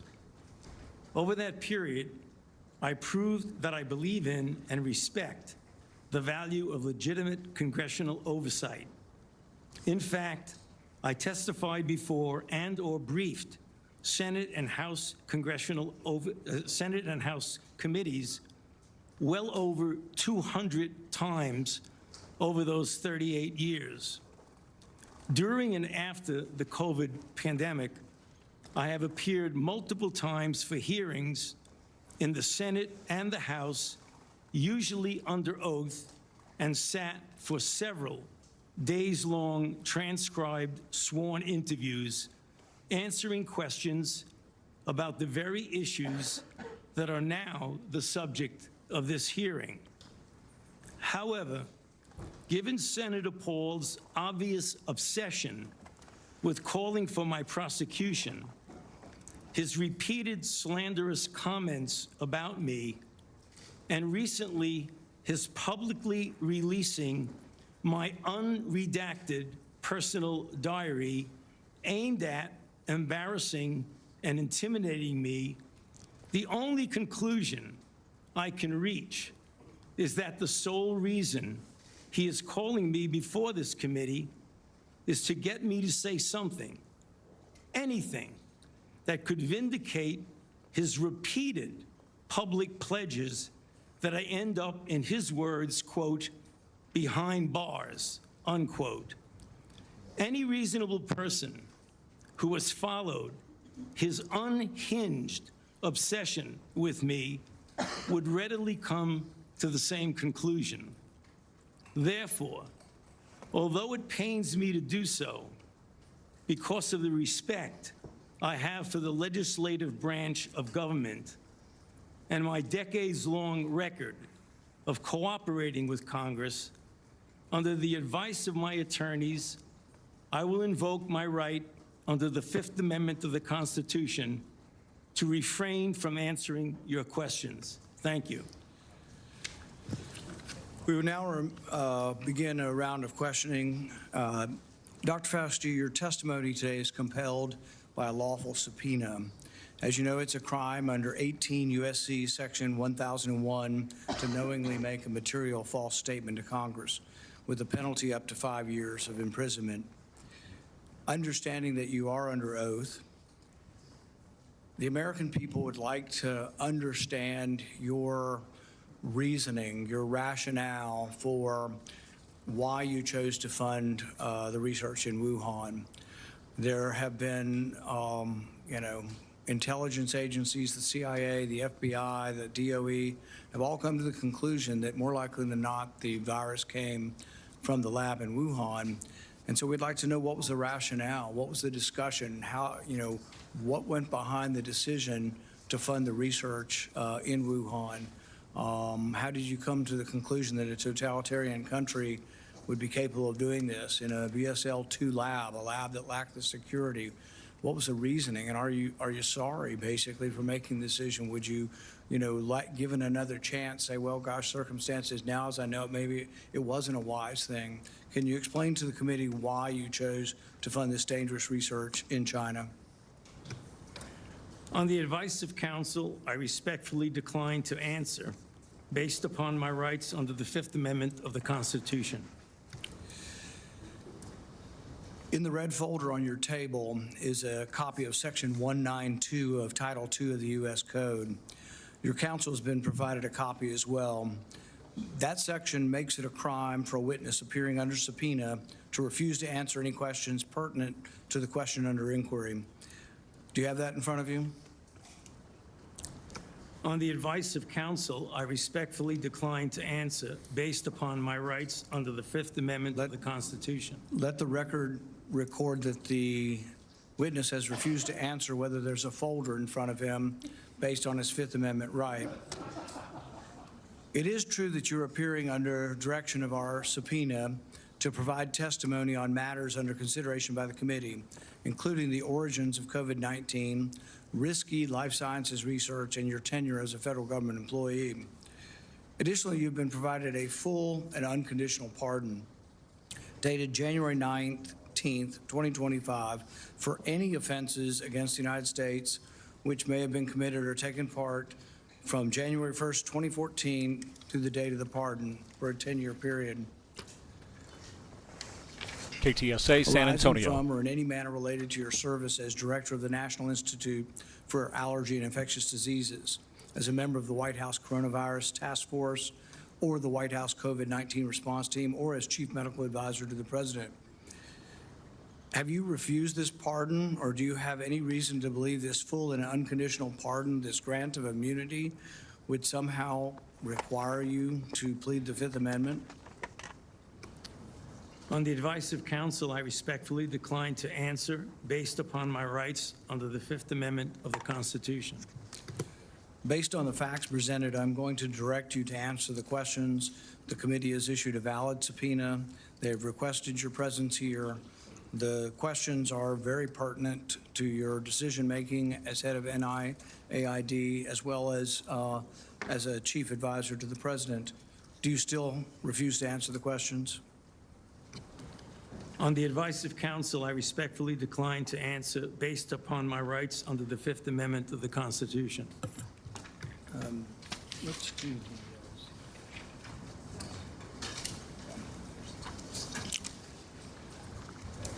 Dr. Fauci, were you ever made aware of gain-of-function research on monkeypox being conducted at the National Biodefense Analysis and Countermeasure Center and back at Fort Detrick? On the advice of counsel, I respectfully decline to answer based upon my rights under the Fifth Amendment of the Constitution. Dr. Fauci, did the CIA ever transfer funds to NIH under an interagency agreement? On the advice of counsel, I respectfully decline to answer based upon my rights under the Fifth Amendment of the Constitution.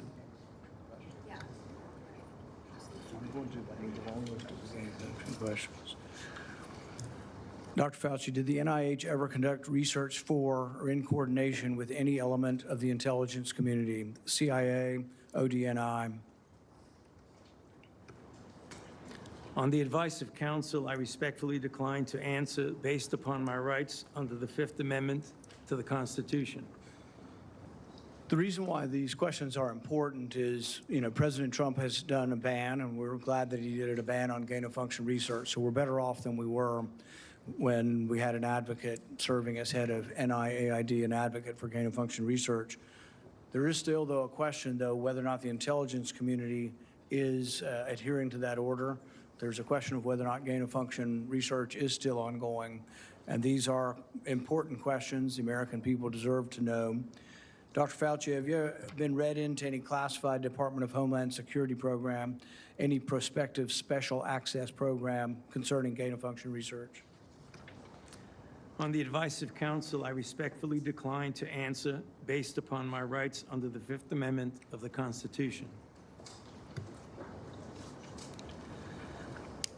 When we look at the research in China, the gain-of-function research that you've denied was gain-of-function, one of the things that startled the scientists when they saw COVID in the first couple of weeks was when they looked at the sequence of it, they said, oh my God, there's a furin cleavage site in it.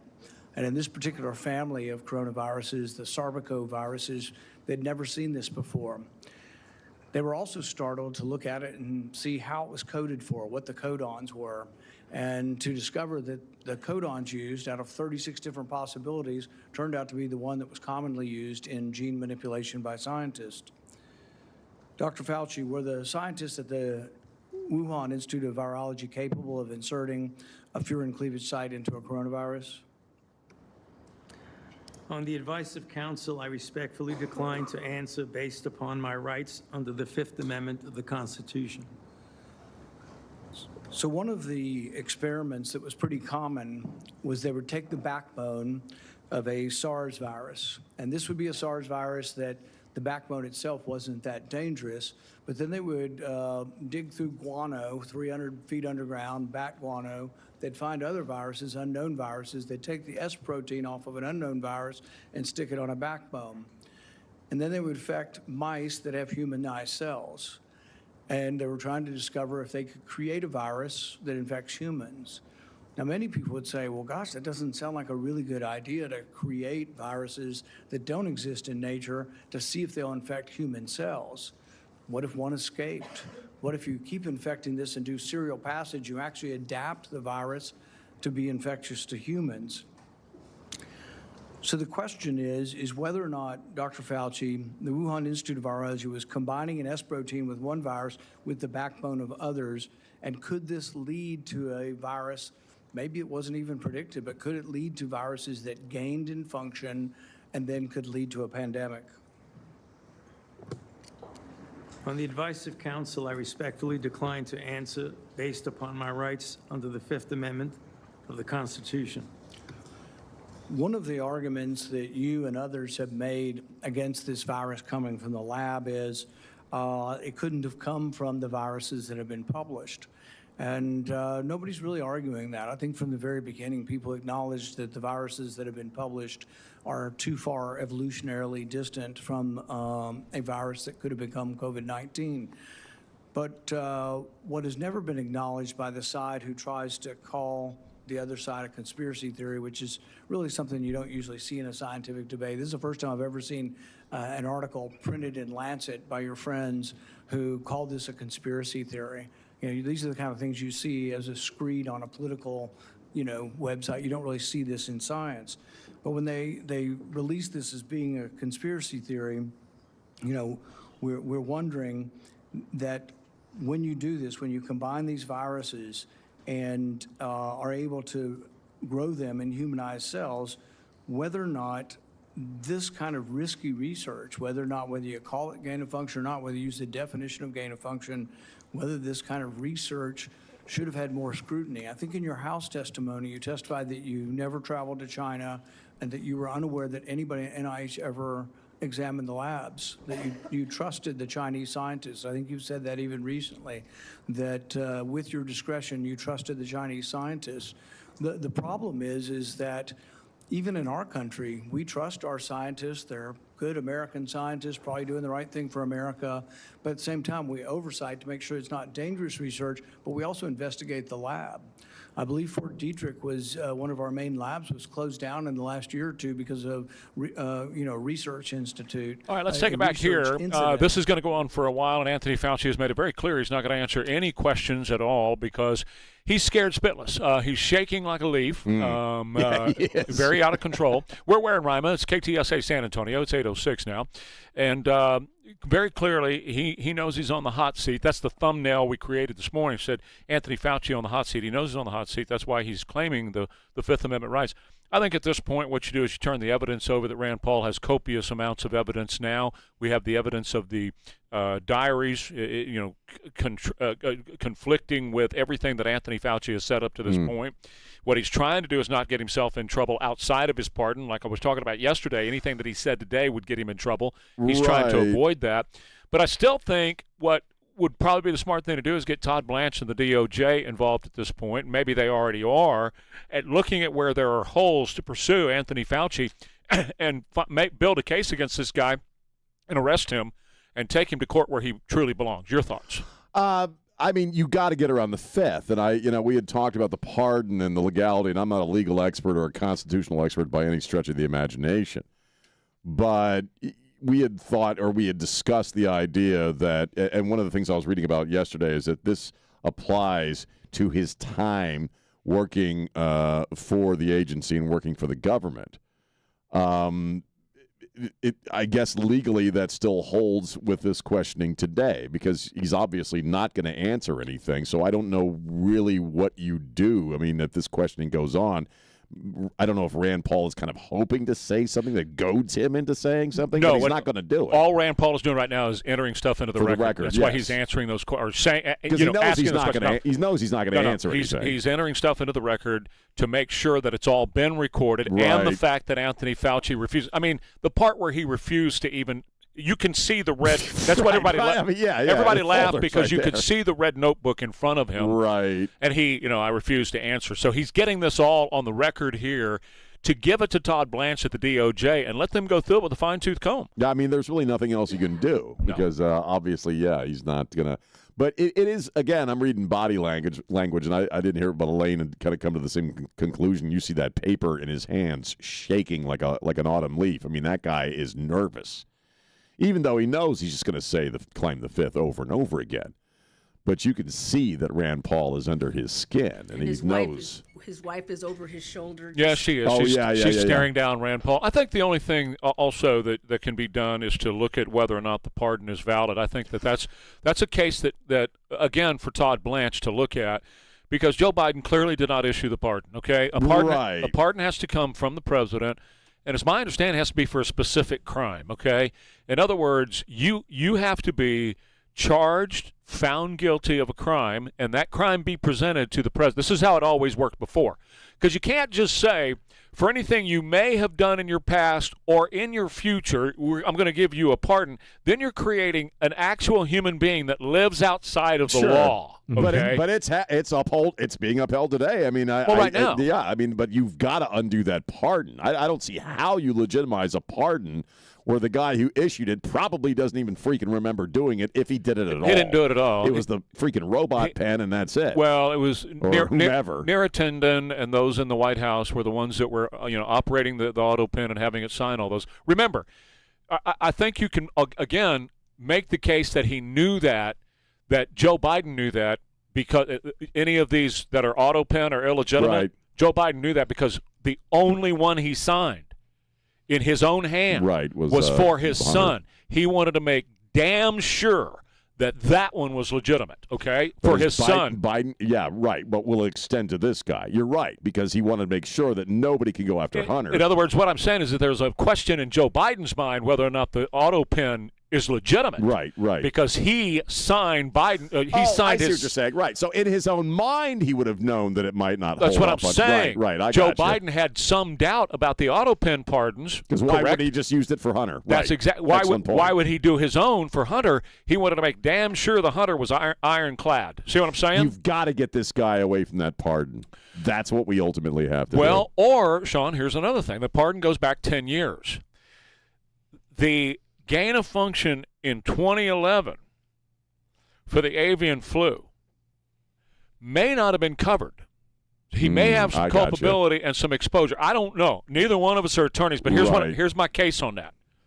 The avian flu thing where he pushed gain of function, and he said even if a researcher gets avian flu and a pandemic is created, it's much more important to do the research than worry about a stinking pandemic, right? Rand Paul just established that. Yeah, that's what I'm talking about. That, yeah. So that was in 2011. Pardon wouldn't extend to that. I don't believe it would because it's a 10-year pardon, and I'm trying to remember the date on the pardon. The pardon was in 24. Am I correct in 24?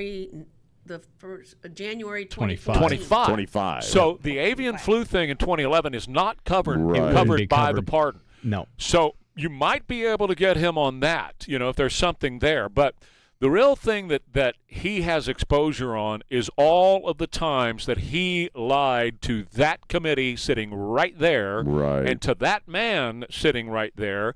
And that man does not – let me tell you something about Rand Paul. He doesn't have this lust to put Anthony Fauci behind bars, as Fauci just testified. Rand Paul is trying to establish the truth. So when, as he just said, when the next one happens, another Fauci's not going to do what that dude did. I've always felt, too, just watching Rand Paul go after him, that Fauci's existence and Fauci's choices offend him as a scientist, because Rand Paul he's a doctor. He's, a kind of doctor. He is, was he an eye doctor, an whatever the hell he is, but he's a man of science. Yeah, he's a doctor. And I've always had, interpersonally, I've always had this sense that Fauci offends him from that perspective, because what he considers Fauci to have done is not only a crime, but bad science. Very possibly. Yeah. Rand Paul speaking. Let me dip a second back into that, Jimmy, and then I'll take a break. Let me just dip into this 1 second here. Invited here for testimony, sir. You are being disruptive. Would you behave this way in a courtroom? No, because the judge would put you in jail. I can't do that today, but I can have you escorted from the premises. So I would say, sir, sit quietly and don't say another word. I said sit quietly. You are not recognized. Another word and you're gone. That is Fauci's attorney that he's telling that to. So, Mr. Chairman, I'd like to hear what the attorney has to say. He is not recognized by the committee or the chair. If he speaks again, he will be removed from the room. This testimony is from Anthony Fauci. This is not a game with his lawyers. He can advise. His lawyers can give him advice. He's got a half dozen here. They're all allowed to talk to him. Yes. All right? Yeah. But the attorneys are not recognized. In fact, the attorney was told not to sit at the table, and he's not obeying that recommendation. There's a row behind you, sir. That's where you were told to sit, and you're not. And now you're disrupting the proceedings. And so, look, this is the way Anthony Fauci wants to be remembered, for a lawyer not listening to the rules. That's the way you want to be remembered, and that's what you're going to do. You are not recognized, sir. Security, please remove him from the room.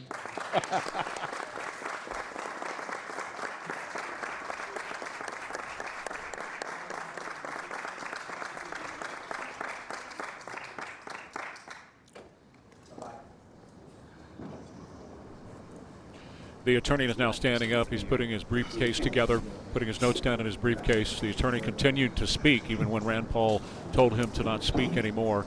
Now he's telling Anthony Fauci goodbye, as the security has now asked him to leave, and the security is now escorting him out. Dr. Fauci will still have the advice of the other half a dozen attorneys that he brought along today. Senator Peters. Quick break, more Ware and Rima coming up, KTSA. Let me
7-1.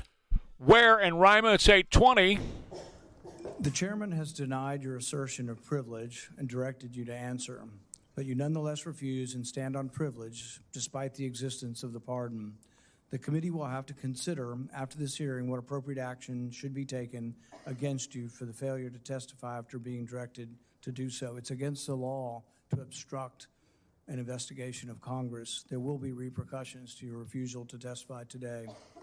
That's where we are. Rand Paul, there will be repercussions. He kicked one of his attorneys out because his attorney kept being disruptive.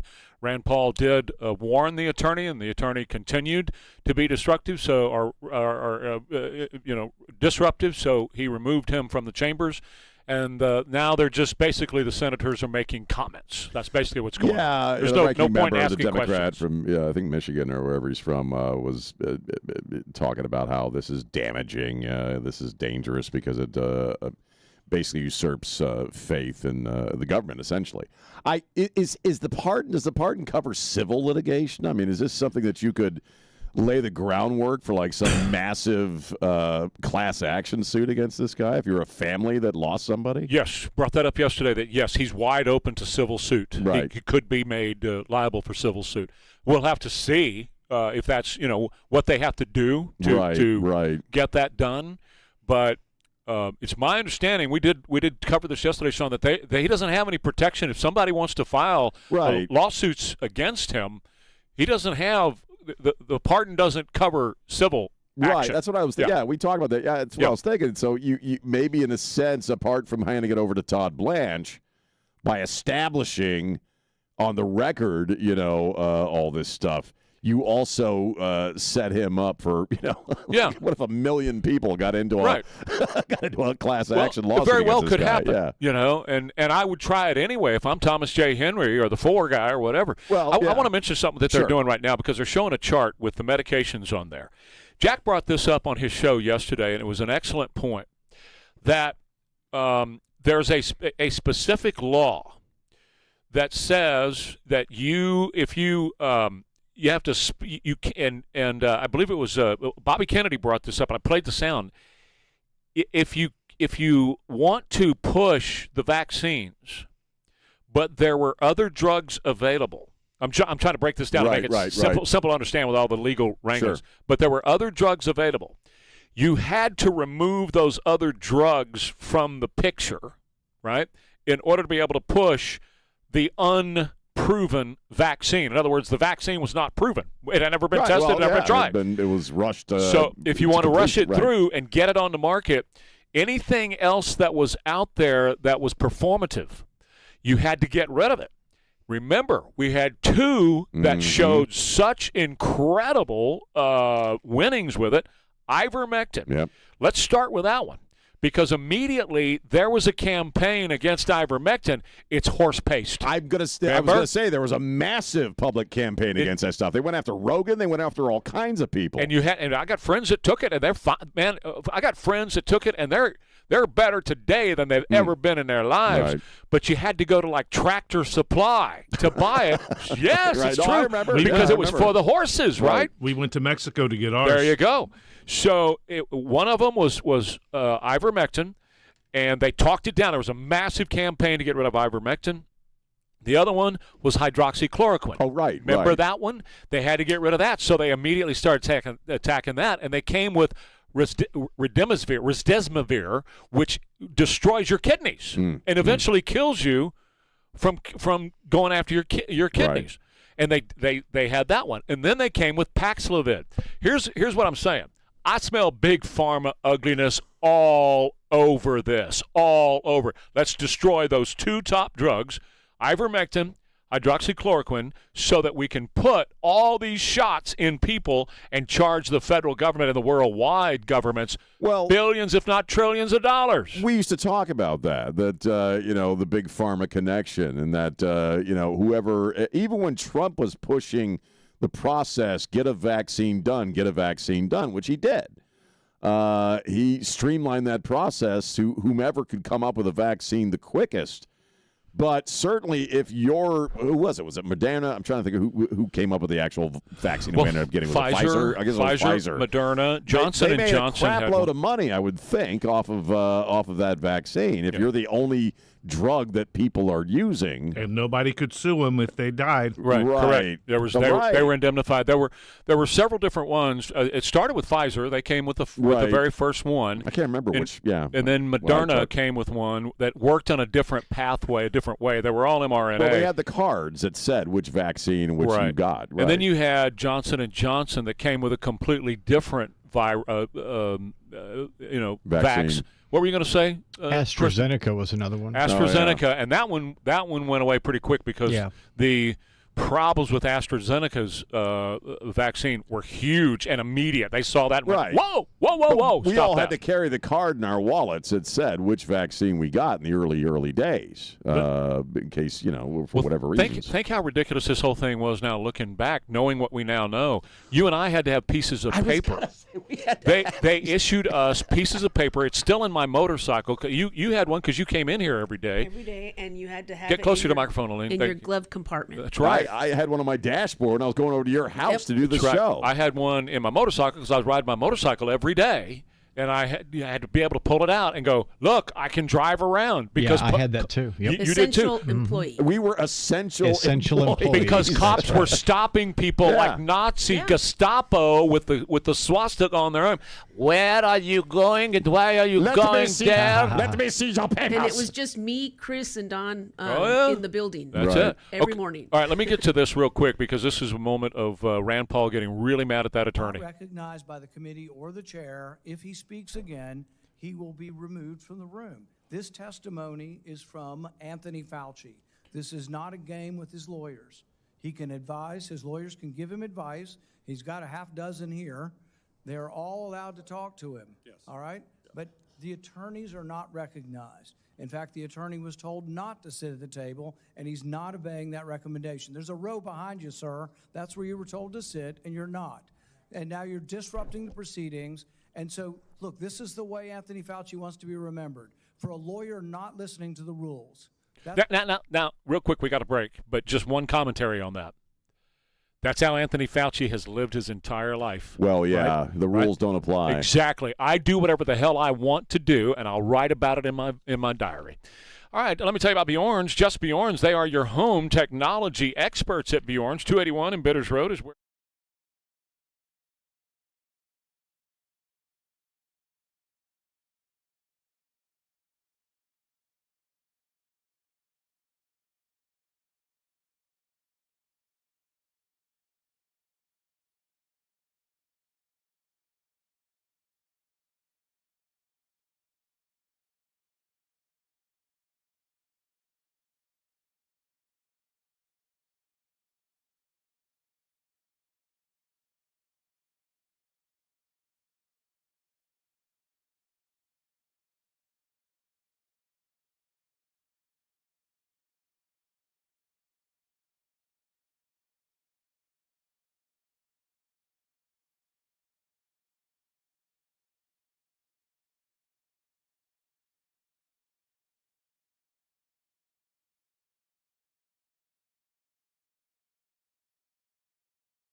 Thank you, Christian. It's National Lasagna Day. Get yourself some lasagna today. We are Ware and Rima. We have been, of course, following the Fauci hearings, which have turned out to be not much because he's invoked his Fifth Amendment right to against self-incrimination. So apparently he feels like he's in a whole lot of trouble. And I hope to heaven that the guy is in a whole lot of trouble and that we follow through this time and get him and nail him to the wall for whatever we can. But there's been some other breaking news while we've been focused on that. Here's Trey Yanks talking about that. Yeah, guys, good morning. President Trump reacting to that Iranian attack on U.S. forces overnight in Jordan. President Trump tells Fox News about Iran, "We are going to beat the effing S out of them." He went on to say, "We'll be hitting them hard. They're going to get a beating." So clearly the United States is going to respond to what the president described as a surprise attack. He says U.S. forces had just minutes to shoot down these incoming Iranian ballistic missiles. The president says he has reviewed video of the shoot down, and it was U.S. forces conducting this operation to defend that area. He said it was real time. They were calling out coordinates and ensuring that none of this incoming Iranian fire got through.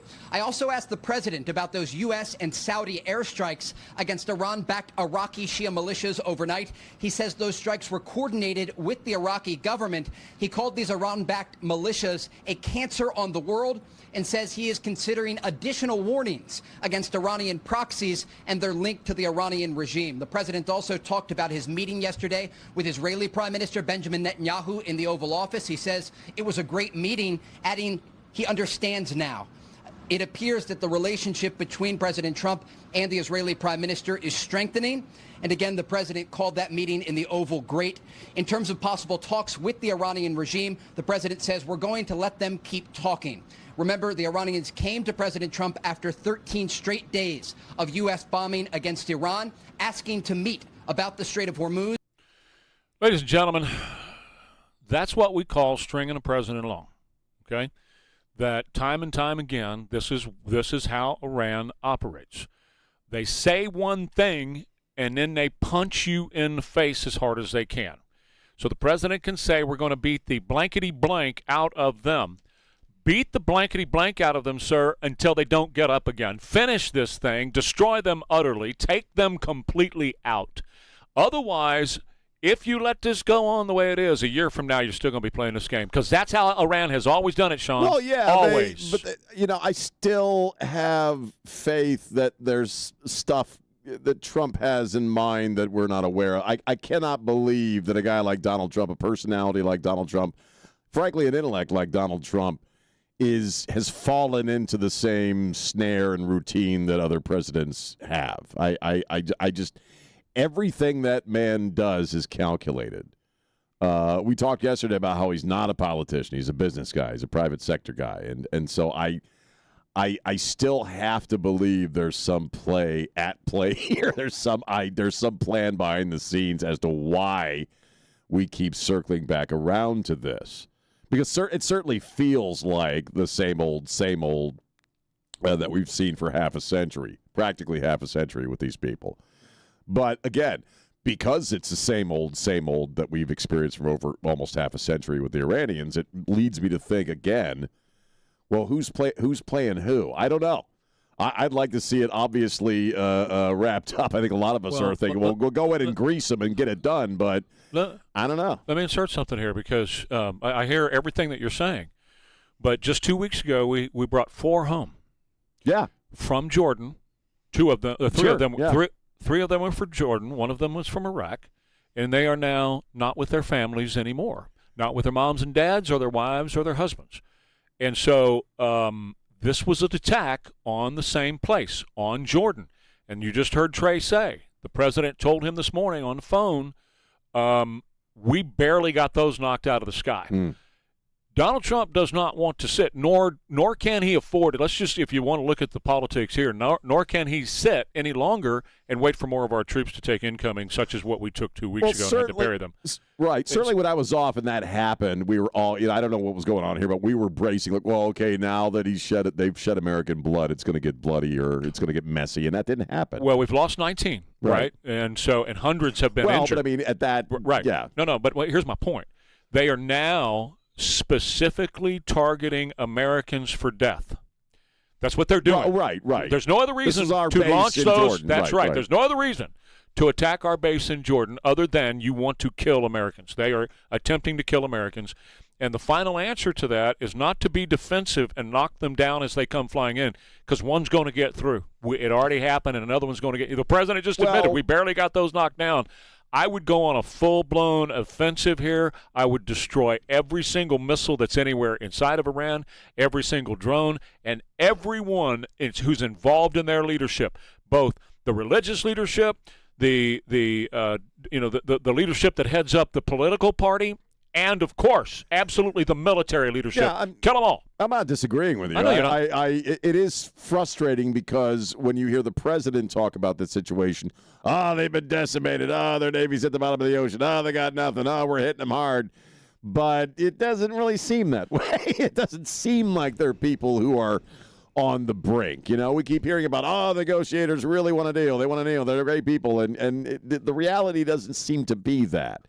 Now, again, I always toss out the card that I don't, sitting here, we can't possibly know. We were talking about this meeting with Zelensky and Netanyahu yesterday, which they didn't do any press with. They did it behind closed doors. And, we were talking about the new access and allies. Is this going to play out over the next few days and weeks, this new alliance? Let's go into that. I don't know. Let's go into that some more, because we don't know. We don't know, but I did hit you with that this morning, and that I believe that that's what we're seeing here. We're seeing us fight.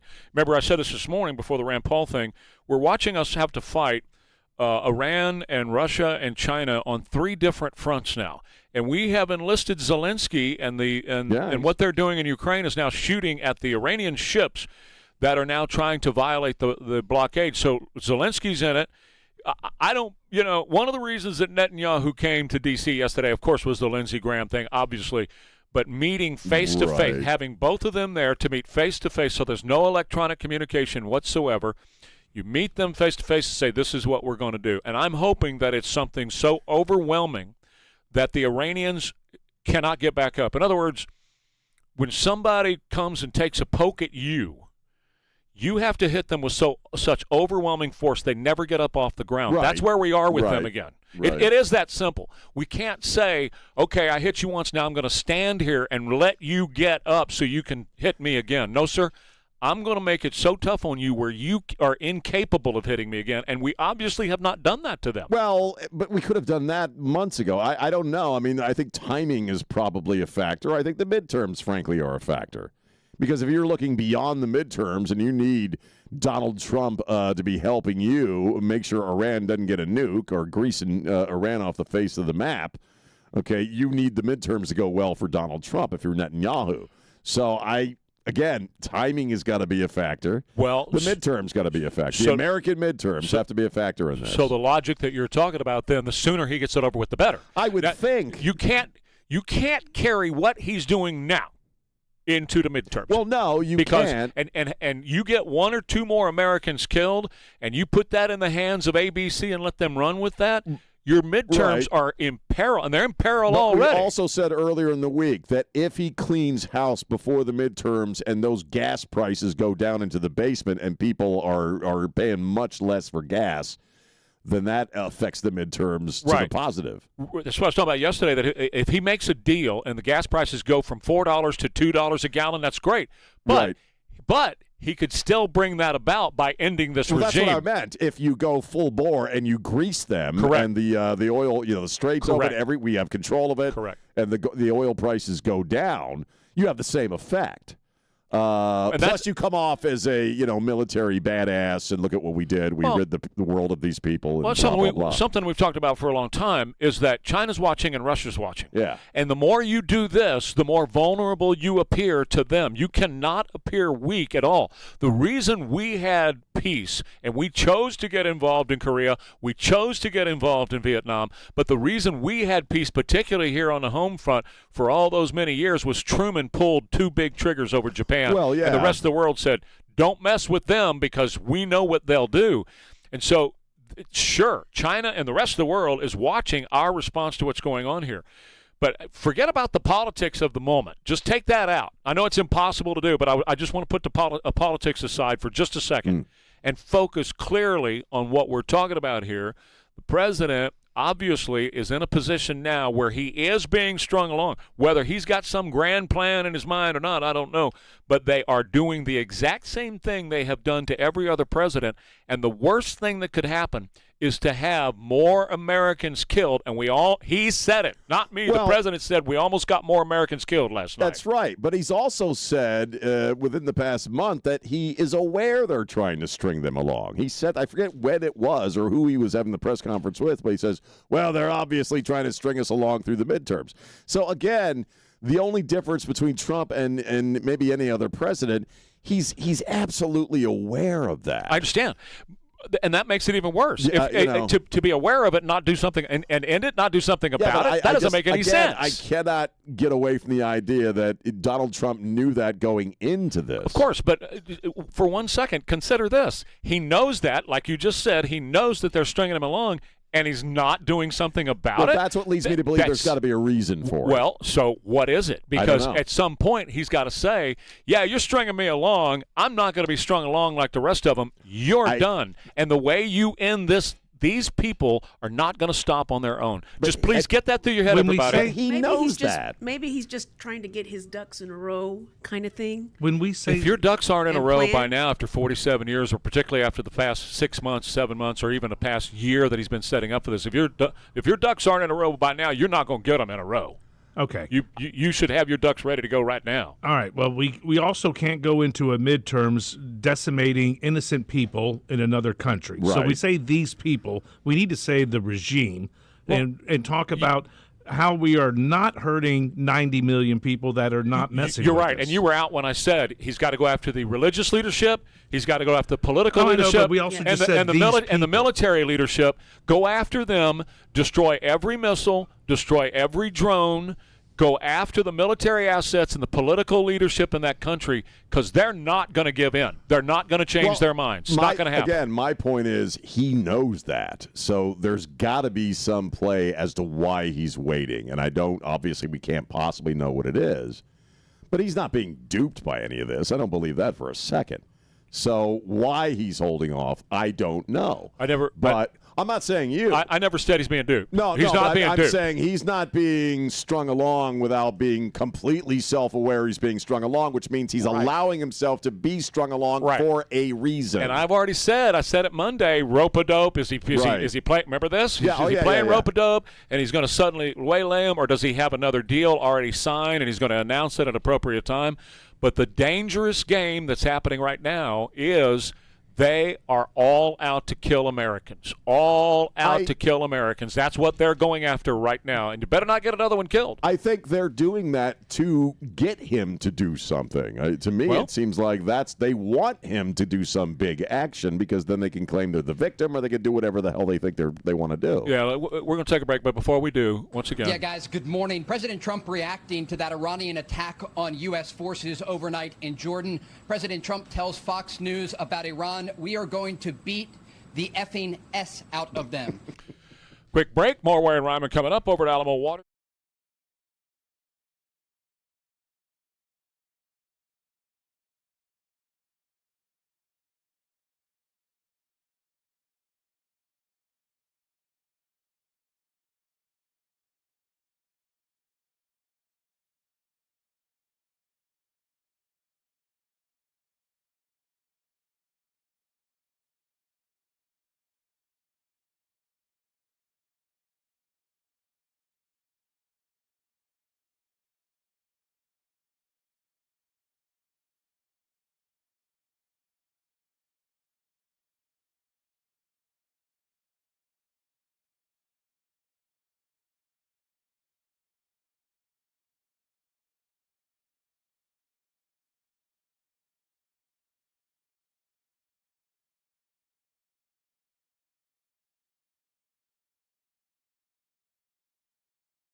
Florida's Sun with Michael Jackson, 8:53 KTSA. We're also continuing to monitor this Homeland Security Senate committee, and obviously Fauci is going to be pleading the fifth all day. Dick Blumenthal is now speaking and talking about his lawyer being gagged and skyrocketing health care while we're trying to villainize this guy. And, obviously nothing from Fauci is going to happen today. But what if, at the end of the day, especially from the perspective of a guy like Rand Paul, what if the diary release is the point of this, in that he released the diary in the ramp-up to this hearing, right? We hadn't seen this before. This is part of the investigation into Dr. Fauci, and you released these diaries a couple of days ago. It's over 1,000 pages. It's pretty damning. Nobody can look at that diary and not, if you're being objective in any way, shape, or form, and not realize, what an actual villain this guy is with a capital V. He's at least a sociopathic egomaniac. But it's all right there in his own diary, and it was released to the public. Maybe that was the point. You know what I'm saying? Yeah, interesting thought. But this had been scheduled for quite some time before the diary was. Oh, really? Yeah. Oh, yeah. But he didn't. I mean, he didn't. Obviously, there's timing involved if he released it a few days before the hearing. Well, remember it was Bobby, because Bobby's the one who dug through the servers and came up. Remember that? Right. Fair point. Yeah. He went. I'm not trying to shoot you down. Oh, no. I'm just trying to put into perspective what happened here.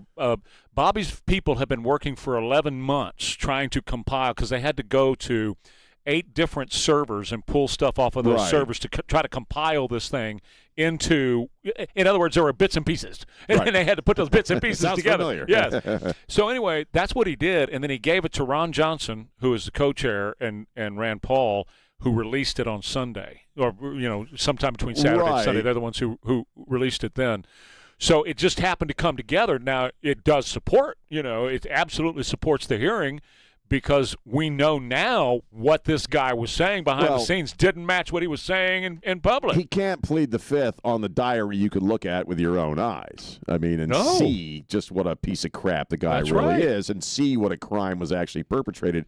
Fauci can't undo that. He can't lawyer himself out of that. Obviously, he would have if he could have. And it's out there for public consumption. Now, of course, we have a blackout going on with most of the media who don't want to touch this guy and are not talking about the diaries. But the diaries do exist now in the public square, and they're pretty damning. Yeah, anybody pretty damning stuff. But anybody can read them, but they don't know about them. Because, like last night on Abby Phillips' show, you had them, she shot, we're not going to talk about that. No, shut up, hush. Right. The girls on The View have yet to talk about the diaries. Nobody's doing it. Okay, here's Rand Paul talking again. Let's see what he's saying. Senator Chairman Paul, thank you for doing this. I think I know in my state people have been asking questions about Dr. Fauci for years.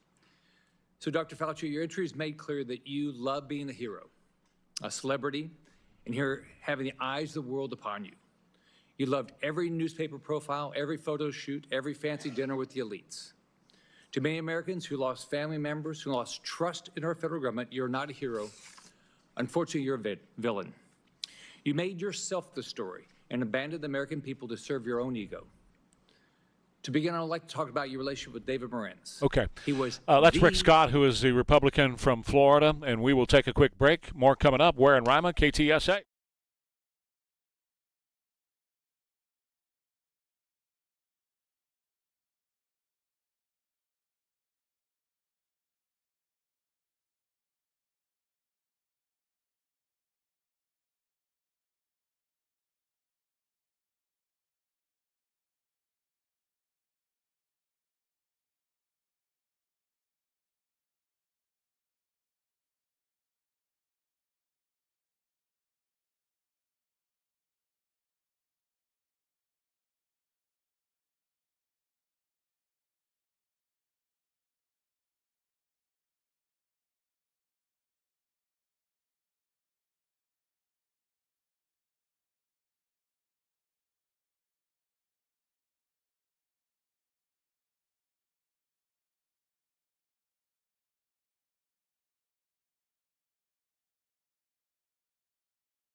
I'll tell you what, we're going to start this hour with some bits and pieces, but we do have something breaking out of the Rand Paul and Anthony Fauci hearings.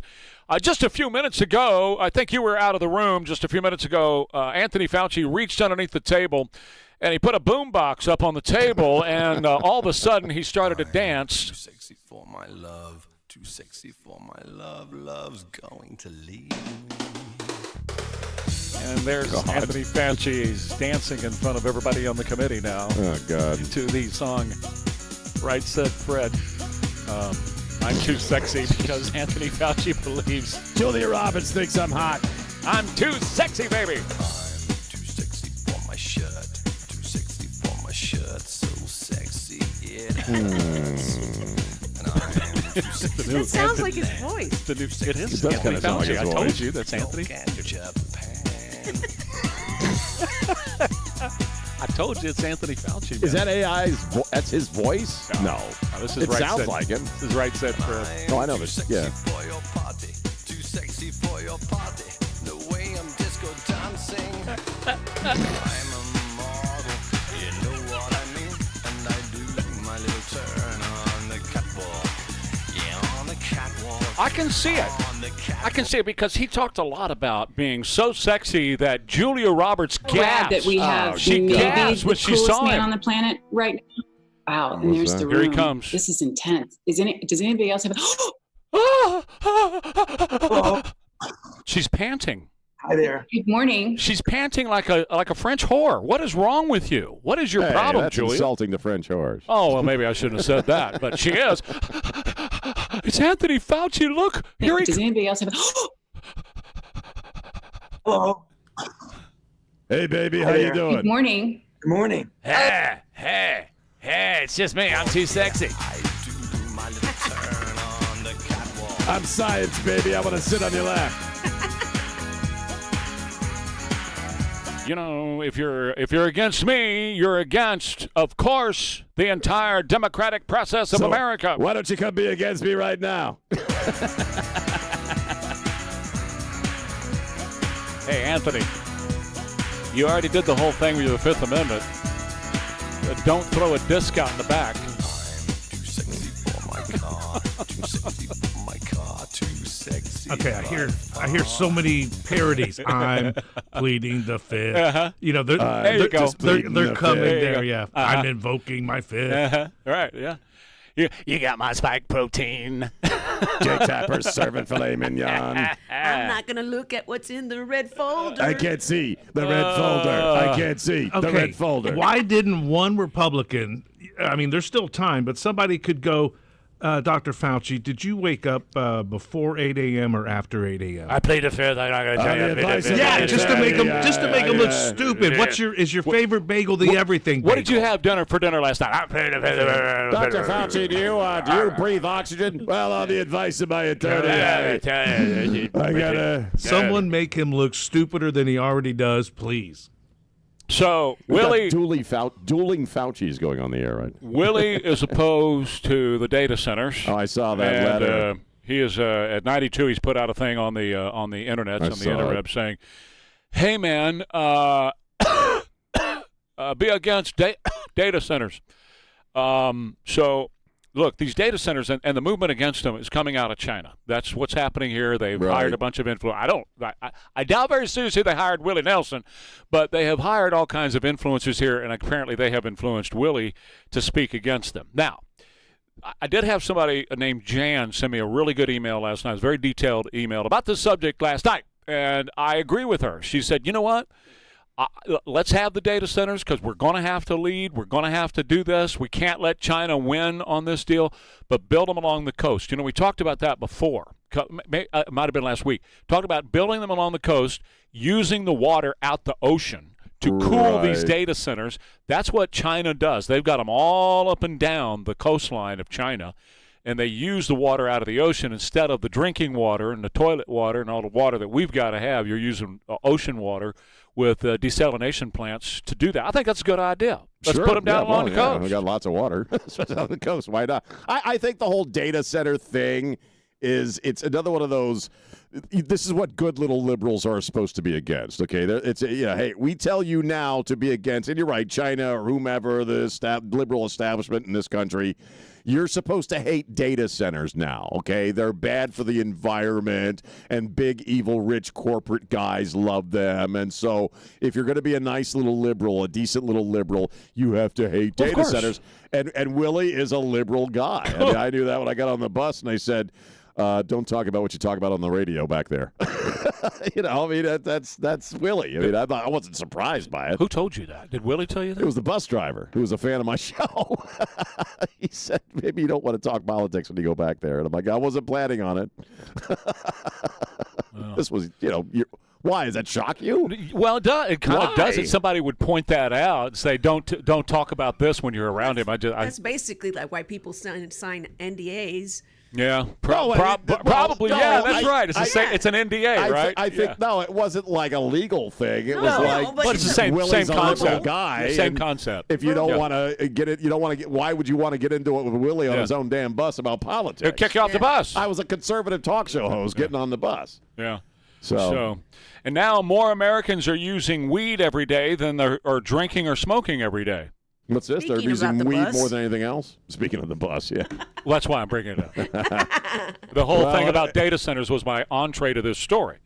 Because 21.4 million people are using weed every day. 17.2 million people are drinking alcohol every day.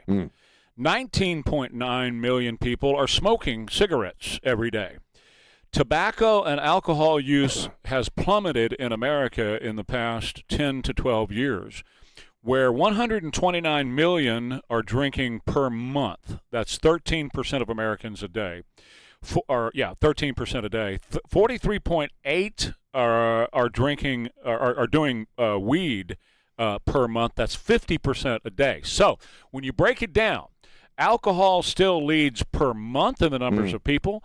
But that's only because people will drink on the weekends, Friday, Saturday, that kind of thing. When you go day by day, weed blows alcohol and cigarettes away.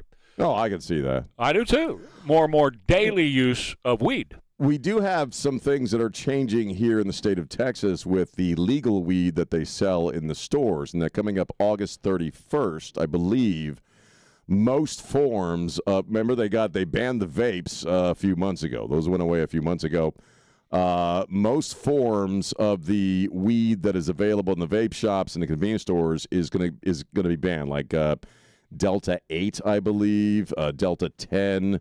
There are different varieties. They are only going to allow for Delta 8 or Delta 9, I believe, in very low amounts. So a lot of that stuff that people are buying, because like me, the past couple of years, I wouldn't even know where to buy illegal weed, and I have no desire to do it. But the stuff that they sell in the vape shops and the gummies and all that, most of that stuff is going away. There is something interesting happening though, in that at the Circle K's, they are now selling. Circle K now sells a THC drink with Delta 9 in it. It has I think under 10 milligrams of Delta 9. Liquor stores are doing that too. Yeah, but this is Circle K. I know. They have a cooler now. This goes into effect July 31st. July 31st. That's the end of this month. Yeah, Thursday. And all of these, of these forms of legal weed that they're selling at the vape shops and the stores are going to be banned and going away. Okay.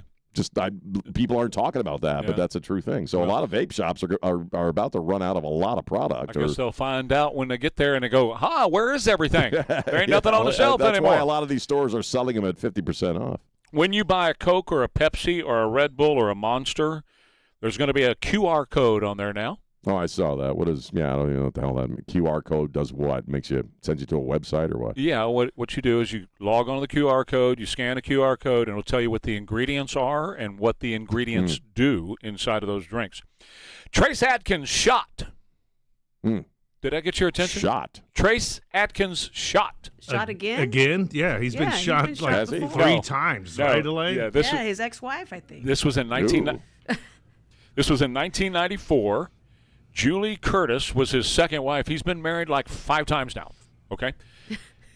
She wanted him to leave. He wouldn't leave.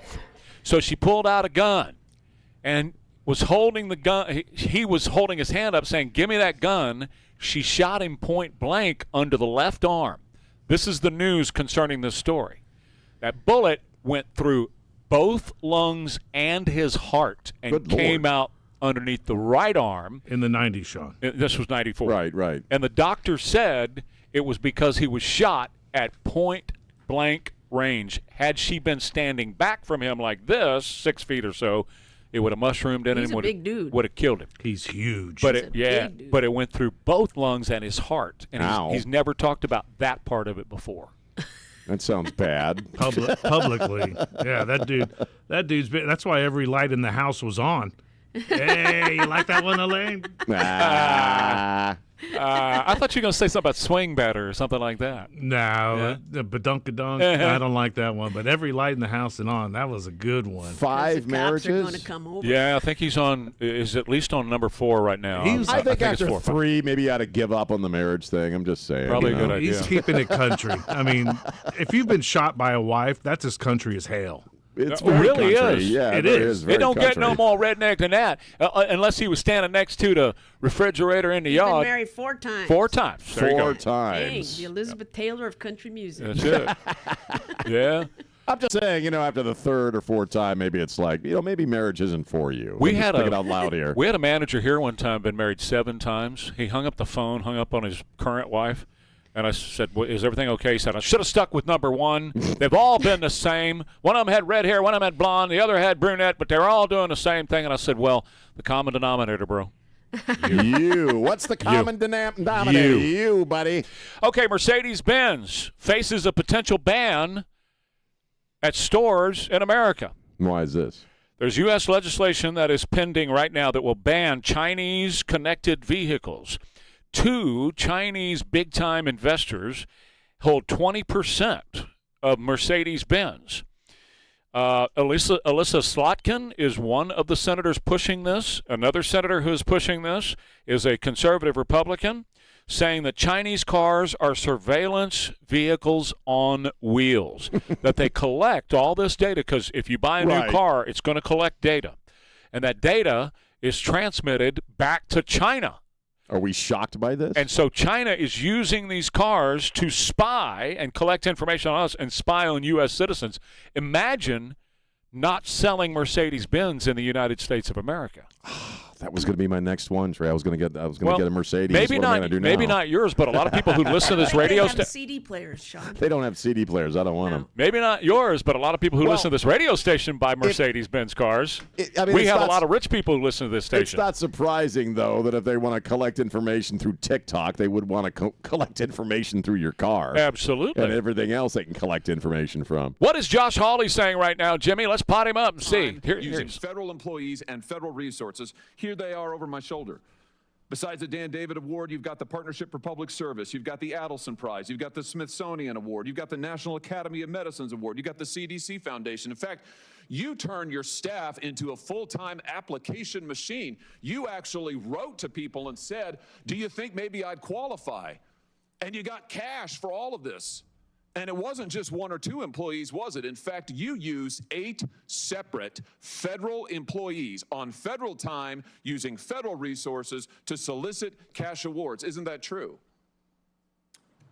On the advice of counsel, I respectfully decline to answer based upon my rights under the 5th Amendment to the Constitution. Here they are right over my shoulder. Here's all of them. The people that you use, federal employees, so that you could go and get cash money. And the most hilarious part is that you weren't content to even dragoon them into applying for all of these cash awards. You then had them go out to the ethics agencies and ethics watchdogs and demand that you be able to get the money. That's right. We've got it in your emails. Your staff and employees on federal time, using federal resources, being paid with federal dollars, are soliciting cash for you, and then they're turning around and saying to the agency, we don't want just an answer, we want to get to yes, because Fauci wants the money. He wants it. We want to get to yes, and yes takes time. This is your chief of staff again, using federal email to pressure the agency's own ethics people so that you could get money. So that you could get rich. And it violated the law. Didn't it, Dr. Fauci? Didn't it? It violated the law, didn't it? Is that a question? It is a question. You can answer. Go ahead. On the advice of counsel, I respectfully decline to answer based upon my rights under the Fifth Amendment to the Constitution. Federal law, as you very well know, prohibits the solicitation of cash awards or other personal benefits for federal employees. And it certainly prohibits using your own employees to do this. 5 CFR section 2635-205B. It says it right there in black and white. You cannot use federal resources, federal dollars, federal employees, federal offices, federal email, federal time to solicit cash awards, and you did all of it, and the worst part is thousands of people were dying while you were doing it. You were supposed to be the nation's doctor, and you're playing one on TV, but this is what you were doing with your time. Isn't that true? On the advice of counsel, I respectfully decline to answer based upon my rights under the Fifth Amendment to the Constitution. Yeah, I can see why. I can certainly see why. You know what I can't quite figure out is that why you were so obsessed with it, because you're already rich. I mean, and your scheme worked here. I mean, your net worth now is north of $12 million. You got over $1 million in cash awards during COVID, during a 12-month, 24-month span during COVID. $1 million you knocked down in cash money using federal resources. Now you're worth more than $12 million. You've got a pension that in its first year paid out north of $400,000 a year. 1 million people dead, you're getting rich. 1 million people dead, you're using federal employees to get cash awards for you. 1 million people dead, and you're here taking the fifth because you don't want to admit that what really happened in all that time was a multi-month, multi-year course of self-dealing. Isn't that true, Dr. Fauci?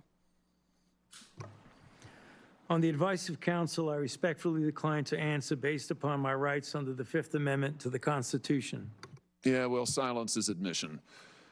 And here's the real thing. At the end of the day, it wasn't just about the money, really, was it? It was really about a power trip. I mean, through all of this, you want to be the most famous scientist in the world. You were so focused on getting every award and every drop of cash that you could, all because you wanted to be on TV. You wanted to be the sun god of science. You wanted to be the guy who was in charge of it all. You wanted to blambast Trump. You wanted to make sure that nobody else stole your spotlight. You wanted to be the guy. You had time to sit for In Style magazine. Here's what you were doing with your time. You could sit for In Style magazine, but you can't answer questions for the American people. You could sit for In Style magazine, but you're here taking the fifth. You could sit for In Style magazine and get $1 million in cash awards, but now the cat's got your tongue. I bet he does. I tell you what, here's my conclusion from all of this. This was really all about you the whole time. Somewhere along the way, you lost your way. You may have been a good public servant at one time, I don't know. But I can tell you from reading your emails now, from looking at what you did, how you used your employees, somewhere along the line, it became all about you. You became a narcissist and a megalomaniac and a liar. And you've lied to the American people, and you've lied to this body. And you've disgraced your profession by doing it. You called yourself the most famous scientist in the world. You've done more to harm science than anybody in my lifetime. And I hope you'll go home and write that in your diary. That's Josh Hawley. Wow. More Ware and Rima coming up. Retirement isn't just about having enough money. It's about knowing where your next pay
He continues on Capitol Hill. We're going to take a quick break. When we come back, more Ware and Rima. If anything develops out of that deal going on in D.C., of course, we'll bring it to you right away. KTSA.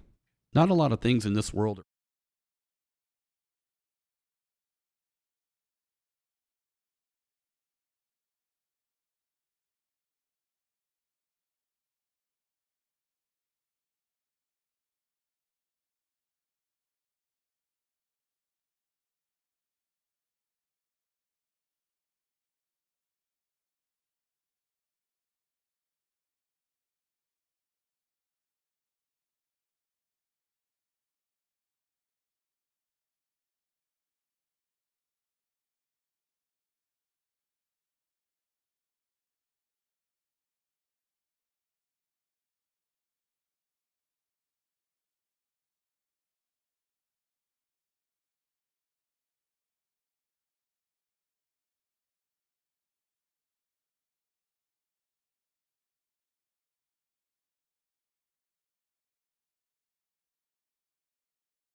Hearings with Anthony Fauci continue. He's claimed the fifth on every single thing that anybody has said.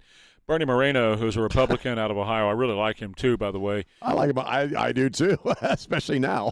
Yeah, he let an S-bomb fly and an F-bomb fly on live television, but of course he knows that none of the alphabet media is carrying this, so you can say those things on cable and get away with it. Well, he basically said, who the blank do you think you are? Right. And then he right. listed off, will you apologize to these people the military people who lost their careers? Will you apologize to the people in the medical profession who lost their careers? Will you apologize? I mean, it was stunning. I thought it was great. He's just invoking over 60, 70 times the Fifth Amendment. Probably more than that by now. Oh, yeah. And he also, Bernie Moreno said, you have hired a dirtbag attorney who was hired by Bob Menendez to get him out of trouble. And Gold Bar Menendez? And you must feel like you're in deep and do you feel like you're in deep He asked him, and, do you feel like you're in course, deep S? And, of course, he said, I invoke my Fifth Amendment right. So, I mean, he's been consistent of that, although the remaining attorney, there are a half a dozen more that are there behind him, but one is speaking to him, is continuing to coach him along and make sure he doesn't step in the S. So. Well, and, you know, you can learn a lot by just looking at the guy throughout these proceedings. He has the look in his eye. First off, very little emotional content in that guy's eyes.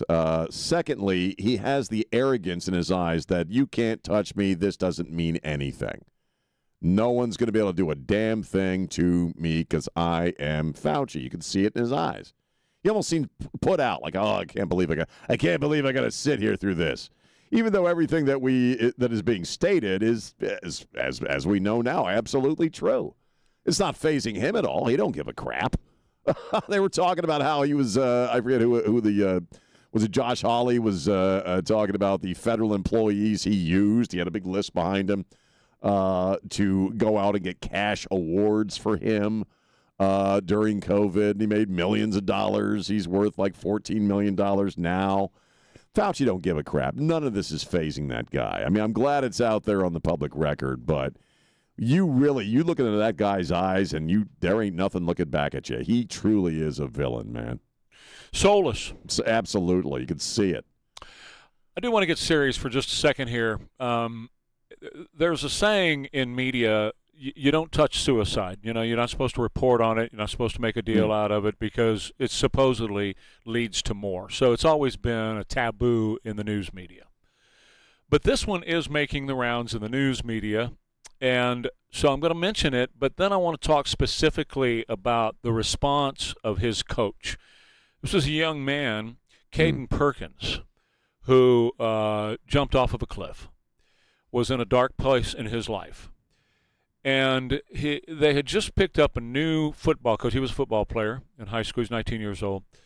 And they just picked up a new football coach. And I want everybody to hear the coach's response to this, because this is a word, I think, for anybody who may be hurting, anybody who's living life. You may not be at that point. You may just be living life and need a word of encouragement. So I want to give you that word of encouragement. Is that all right? Sure. Can I do that? Today, our Hamilton family is hurting. We mourn the loss of our teammate, our brother, Caden Perkins. No words can fully explain the pain we feel or answer every question in our hearts. We simply know that Caden's life was lost far too soon, and our hearts are with his family, friends, classmates, and everyone who loved him. As your coach, I want you to hear me clearly. You are more than football. You are more important than any game, any score, or any championship. Your life matters. When life gets heavy, don't carry it alone. Talk to your parents, talk to your coaches, talk to your teachers, talk to your teammates. There is strength and courage in asking for help. At Hamilton, our objective is to develop scholar athletes and win every time we take the field. Today, winning looks different. Winning means checking on your brother. Winning means choosing life. Winning means protecting one another. Our team rule number 1 is always protect the team. Today, that means protecting each other's hearts, minds, and spirits. If you see a teammate struggling, don't ignore it. Sit with him. Call him. Pray with him. Let him know you got his back.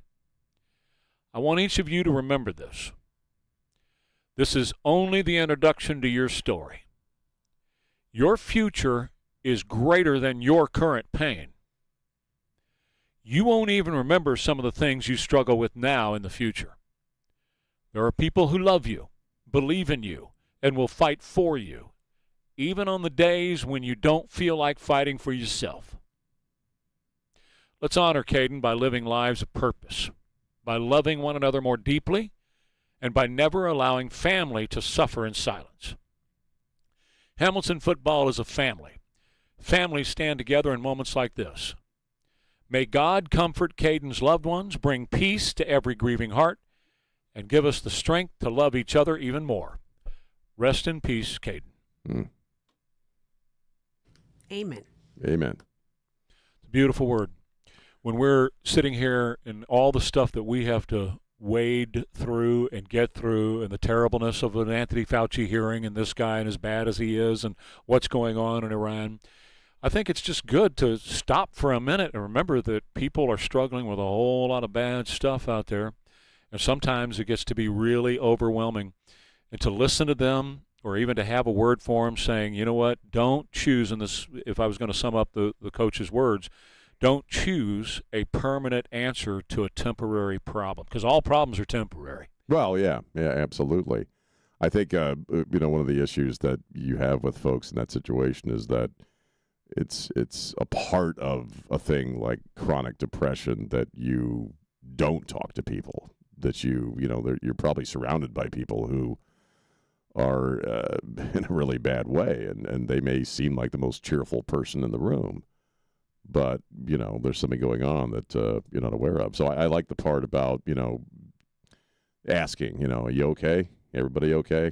Make sure you talk to somebody, because that's really the key, I think. And your life matters. Yeah. Sometimes people need to hear what you're dealing with today is not going to be there tomorrow. So you know what? It's okay. You're going to get through this, and there's going to be a better day ahead.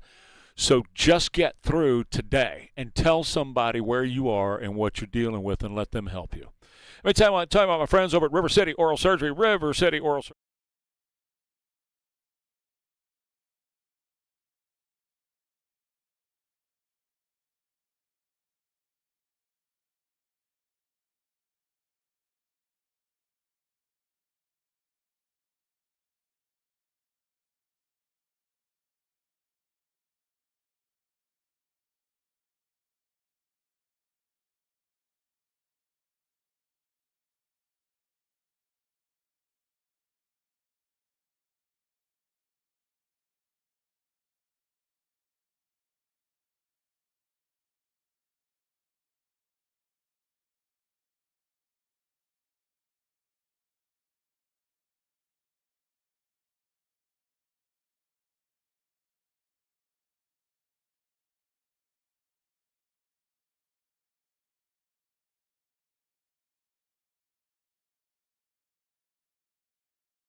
Let me see. Bird's Eye or H-E-B brand? We're in the frozen food section right now. No. We're in the frozen food section right now listening to the Eagles. I thought we're back to lasagna day. No. Lasagna. Like. We in fact, that's going to be my intro to Jack Riccardi because he's being signed up for this contest. We're putting you in a contest, Jack, with your lasagna versus the Pags family lasagna because I've had your lasagna, and it is outstanding. So I can't wait for our contest, and we're going to judge it here on the morning show. Well, this is the first I'm hearing about this. Yes, I know. I know nothing about this. I know. Now you do. So right. We can't wait to have your lasagna. It's outstanding. I can testify to that. It's the best. That was a long time ago. You know, I've aged. Things get better with age, Jack. Things get better. Now, before you jump into your analysis of what you've seen so far with Anthony Fauci this morning, the fact that a guy that loved talking for so many years can't talk now, I just want you to make for our audience, if you wouldn't mind, a point I heard you made yesterday on your show for your audience was outstanding, and that is wanting diaries from everybody. Now, all these power-hungry people that serve in D.C. and everywhere else, because this is how they truly feel. Can you break that down for our audience? Oh, yeah. I mean, I don't know how many of them keep them, but it would be incredible to read, all this kind of material from people that have stonewalled us for years, and not just on COVID, but on anything. I'm now on Team Diary. I'm all about it. Because a lot of them feel like they're untouchable, and behind the scenes, whether they're in Congress or whatever, or the bureaucrats behind the scenes, they're saying one thing to each other and laughing and pointing at us until they come to the cameras and say something different. Am I getting that right? I mean, I think we were aware of a few, like, the famous French Laundry dinner with Gavin Newsom. But that was clearly a way of life for an entire class of people during COVID. And the very things that were not only a struggle for people, but destroyed our lives and our economy was a big joke/experiment for these people. But if I can pivot to everybody's making comparisons today because he's taking the fifth and he's got that gravelly Italian voice, right? Right. People are like, oh, this is like the mob. This is like when, mafia people were called before the Senate and stuff like that. Remember that those guys were uneducated. Those guys were, like middle school education, broken English. Their lawyers did everything they could to keep them from having to testify, and then when they had to, said to them, read this card, don't say anything, Fifth Amendment, and they would do it. As you pointed out, Trey, this guy never said no to any interview, anywhere, anytime. He lavishly praised himself for how good he was at giving interviews and quips and breaking it down. And so it is rich to watch him today in the one place where he doesn't want to tout and crow and brag like he's done everywhere else for the last 6 years. He sought it out. I mean, he had a staff that was out seeking interviews, and he sought it out personally by staying with Jake Tapper and all the others and calling them on a regular basis, hey, can I get on?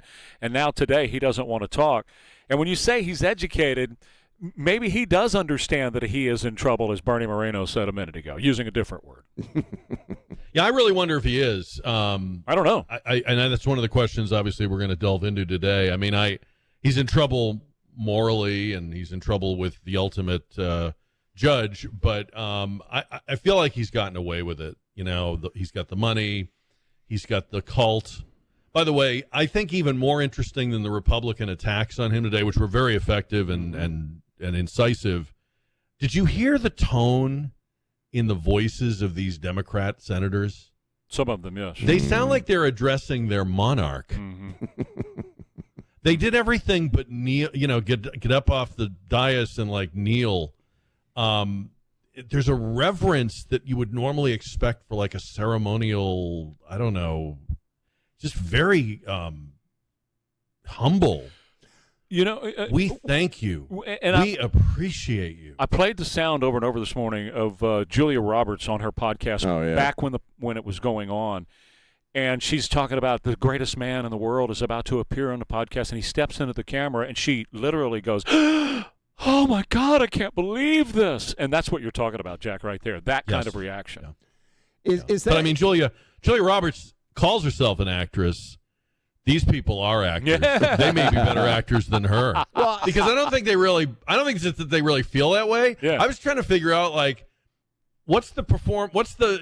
Sean, you're an actor. Like, what's the motivation here? Does he have something on them?